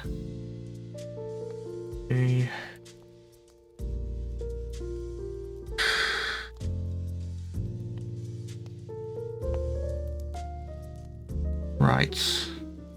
What I can do actually is we know. Wait. I've got some. These endpoint deltas get sightline endpoints. This is always going to be an odd number. Why? Because sight range plus sight range.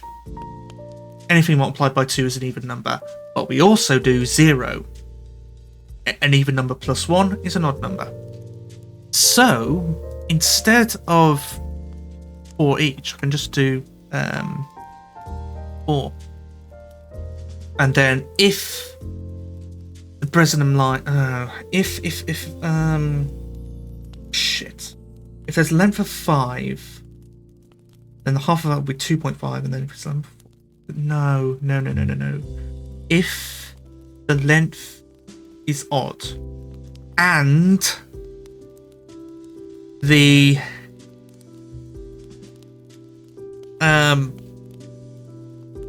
I minus half? It'd be plus a half because we start from 0. Hang on. Let's write this shit down. If I actually have some bloody space, that might help. Right. Hang on. So 0, 1, 2, 3, 4. But our length is 5. So it would be, yeah, floor of... No, it'd be index plus 0.5 equals that. Yeah, equals a half of whatever. And yeah, so if I can just...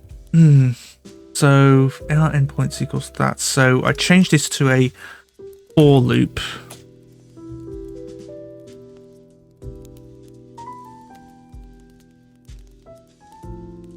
Wait a minute.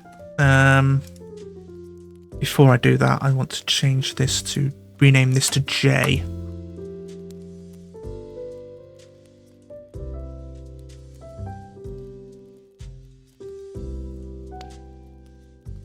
Right. Then for I equals 0. I is less than endpoints dot length. I plus plus. That's a count. Actually, you know what? Screw this noise. To array. I want to iterate over it, and I want its enumeration. Which is, I think you can do with modern C# versions, but I don't know. So, bar end point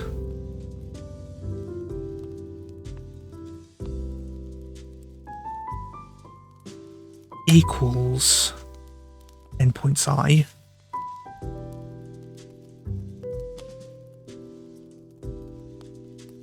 Now, bar start vector. Well, technically it's start vector plus 1, but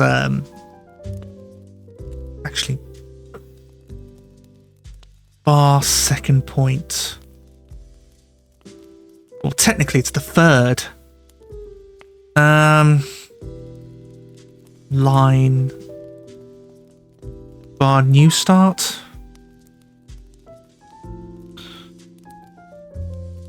Third point equals location plus facing vector. Now, if if I plus, wait, hang on. So if it's 0, 1, we want to go left, which is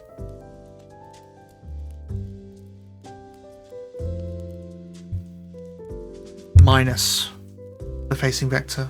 Yes.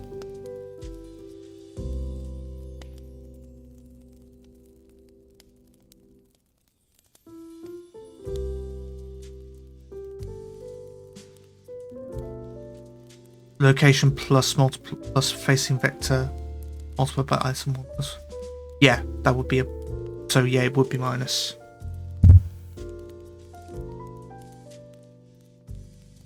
So let's try 0, 1, 2.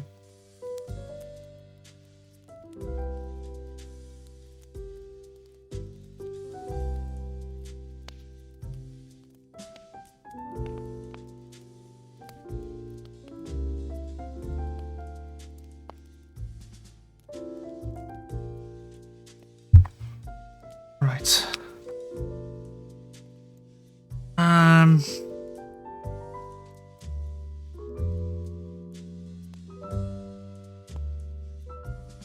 Bar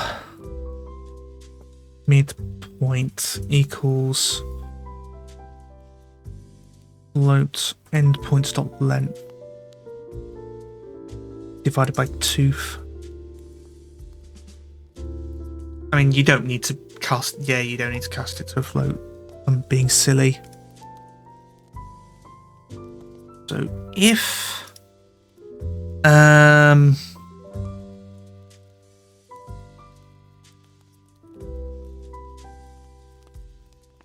No, if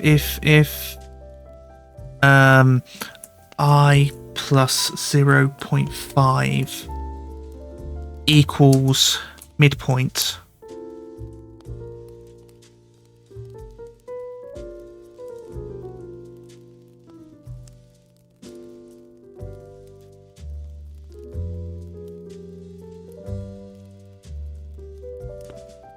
Do nothing.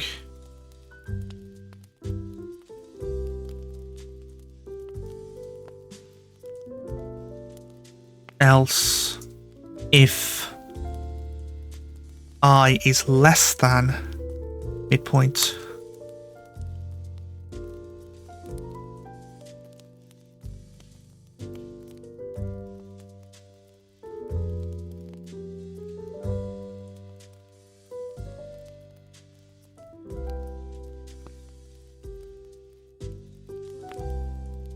third point.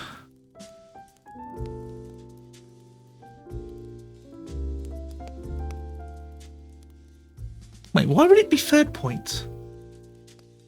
Because we've added this to the... Yeah. To be done, and then, but we also want to add... Yeah, okay.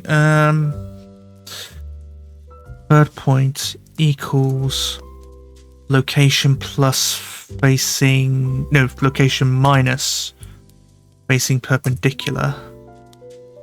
Else...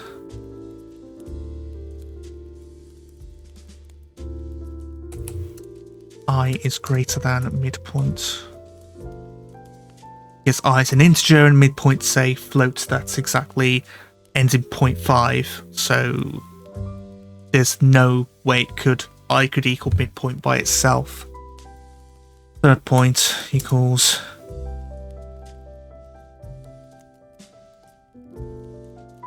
What did I write here? 5 points. Plus equals facing perpendicular.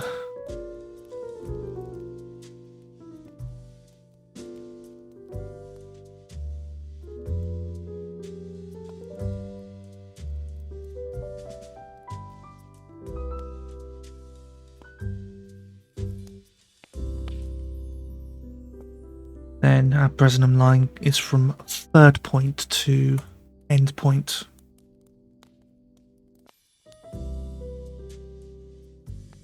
The main problem is, though, is that we need to check if the square that's straight ahead of ours, if that has a wall. Yeah, we're gonna need to check for walls.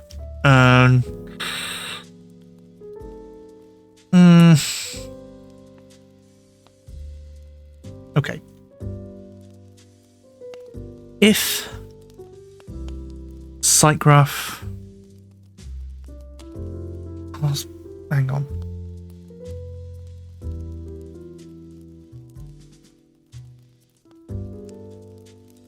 Right, instead of location, it's location plus facing vector. And that would be...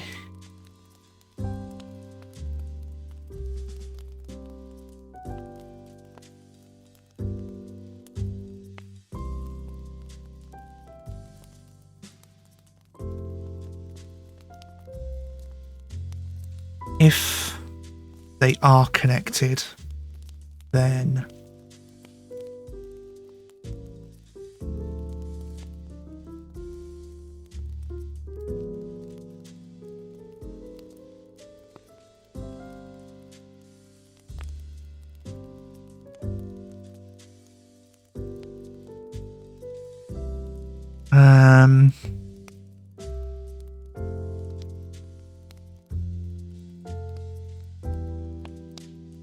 output dot add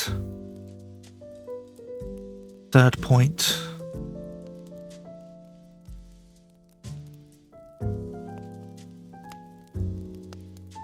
else continue. And the same with this. Which means I can just take this out of the loop, actually.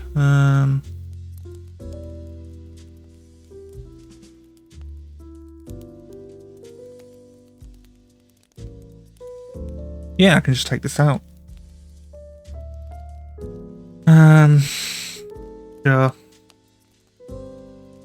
Location plus the facing vector, so that's a point directly ahead of us, directly in front of us. The third point would be either to either the one directly in front of us, or the one to the right, or the one to the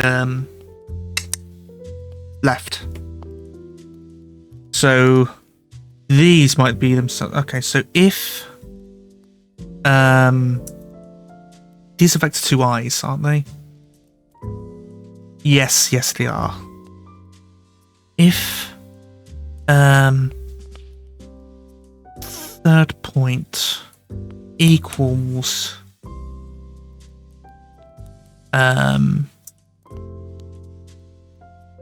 location plus facing vector, or that, then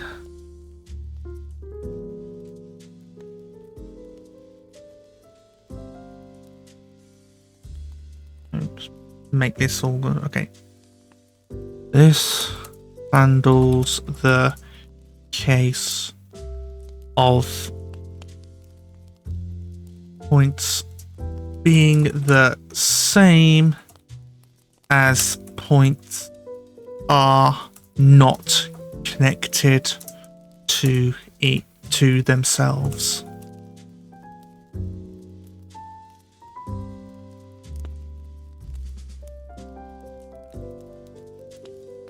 Like graph all points. Okay. I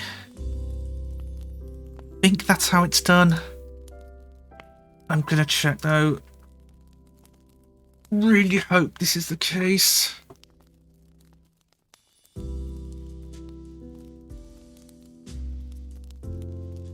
Want to have me hot dogs for tea? Yeah, they had some sausages that were reduced at Tesco. Okay, I'm not entirely sure about this, but it's acceptable. We'll call it that. That's fine. This isn't. Fuck. Why is this?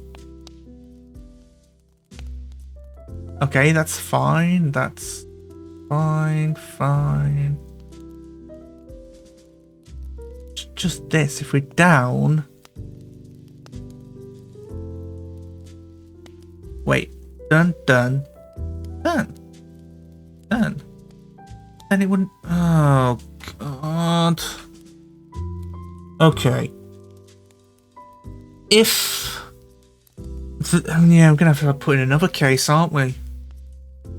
If there's a wall to our right, then we shouldn't be able to see anything. But we can though. We can totally see what's here, but here we can't. Yeah. It's to do with this and then. Oh.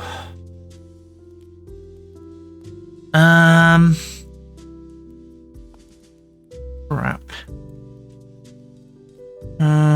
Let's see. How would I do this? Yeah, because currently the present line goes from here to here, which means go like that and that, and then I'm just gonna have to go. Oh, I'm just gonna have to do them myself, and then what's the point in doing a?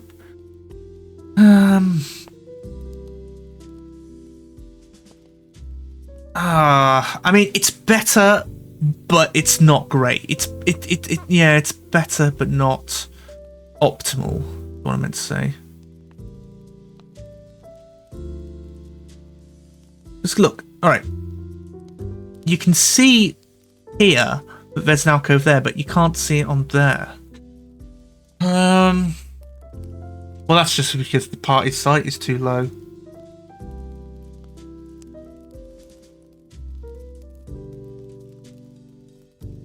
Yeah, it's always when.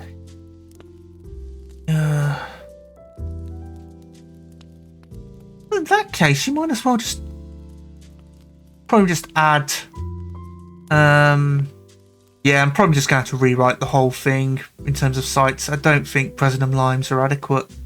Or rather, there's too many edge cases that cause things to break.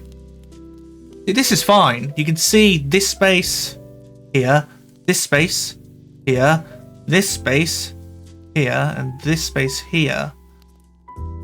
But, I don't know. I really do think you should be able to observe the squares.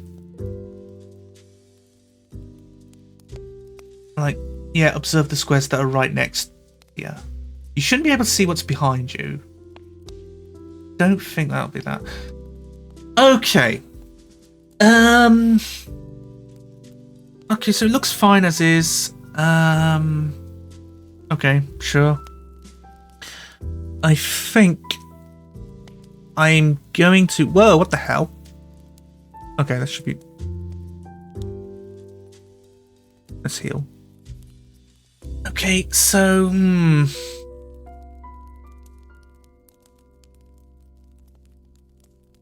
little bit of slowdowns, and I might want to show actual damage numbers on here. Whenever there's a slight change, there's a slowdown. Why is that the case?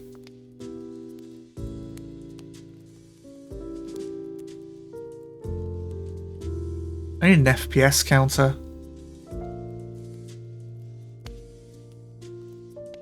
Okay. Oh, what the... What's causing this? The state changes and then...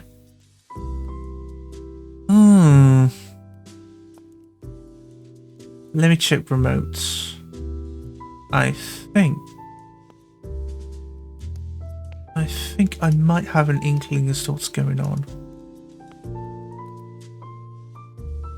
See, it's only happening...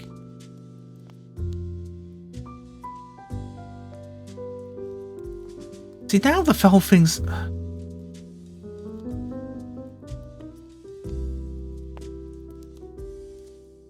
It's so slow now. I think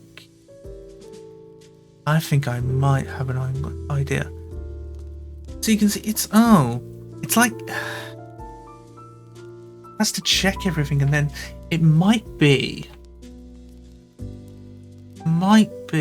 the...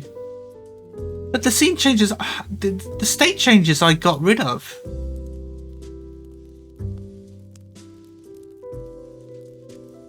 So... Why would it?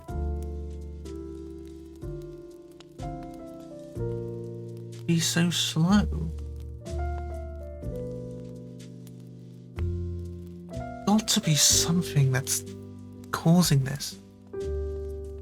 Okay.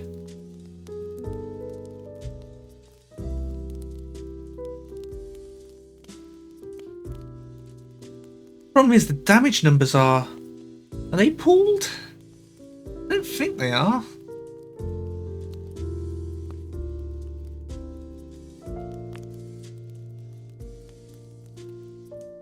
The only thing I can think of is that the listeners aren't somehow aren't being gotten rid of when they're not swimming, and then we're currently looking at all their things, and then it's just...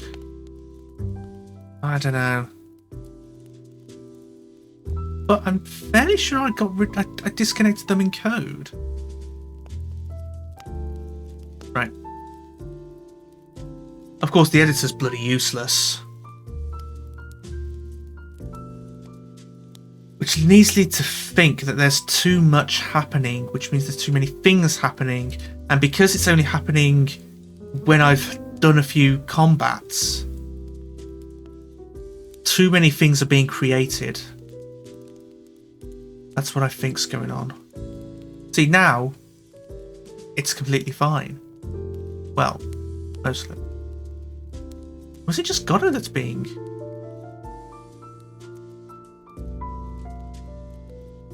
I'm going to do one combat, and then I'm going to see if my hypothesis is true. Because the only things that are being created are the only things that I think are being created are the listeners.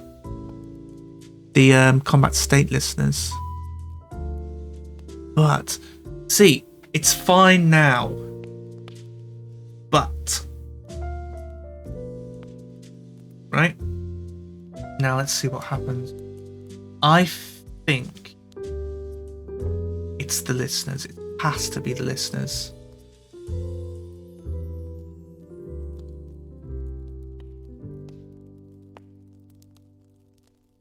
See?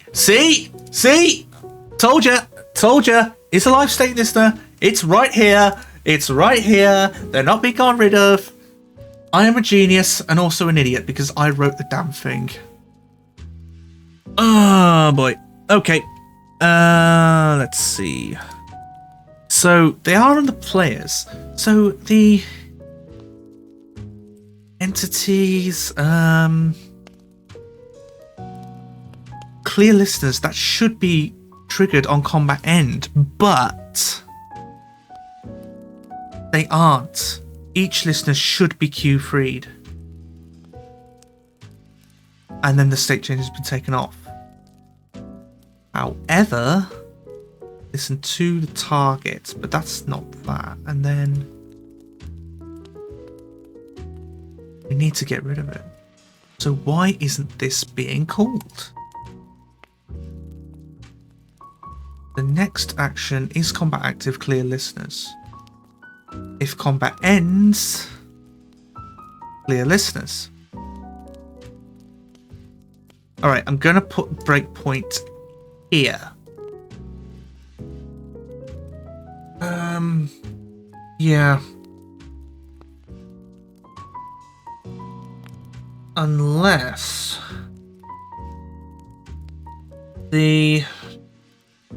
for some reason the queue-free just is being rejected or something like that. Or it could be that no, if the process mode's on whatchamacallit, if the process mode's on the other thing, then it wouldn't be that. It would just get rid of it. I don't think Q3 actually. No, because then if it was queued, then on the next time it would process, it will be gotten rid of. Right, clear listeners. Here we go. Clear all. Get the locals. Clear listener.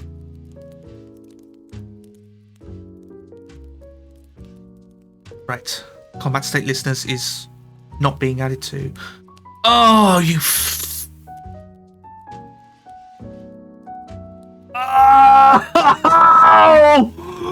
Oh, you absolute wally. You forgot to add them in the first place. Oh, what? Oh my god. I should have been able... Oh yeah. I should have been able to pick that out from code. Oh, you... I should have been able to pick that out from code. I went right past it. Failed the spot check. Had a look at the breakpoint. Yeah, I'll put the breakpoint here. Went back again. Failed the spot check again. And yeah, it's... Okay. Now, I'll check.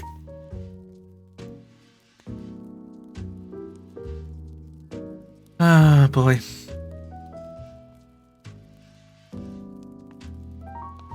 At least my hypothesis was right. If it wasn't right, then I probably would have just let it be and... Oh no, I can't get this to work. I might as well just chuck the whole thing and redo something else. And by that, someone else mean a completely different game entirely. Right. Now...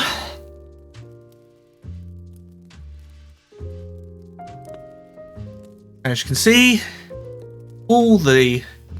Right. I'm going to have... Right. Keep your eyes on here.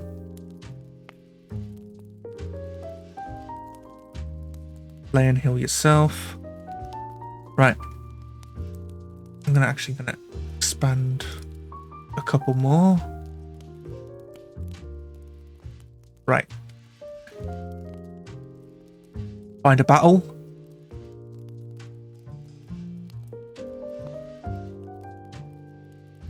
As you can see, there's listeners. And there's only one listener because, yeah, that. And then after the combat, the listeners are gotten rid of. So yeah, that's that. Right. That was a bit of a jumpy stuff. What else? There's something else. The mini-map. Oh, it's a bit late. I've been streaming for about 4.5 hours, or just under 4.5 hours. I need to put the tea on, need to feed the cat. So yeah, I'm probably going to call it there. So I hope you have a wonderful rest of the day, wherever you are. Ta-ta for now.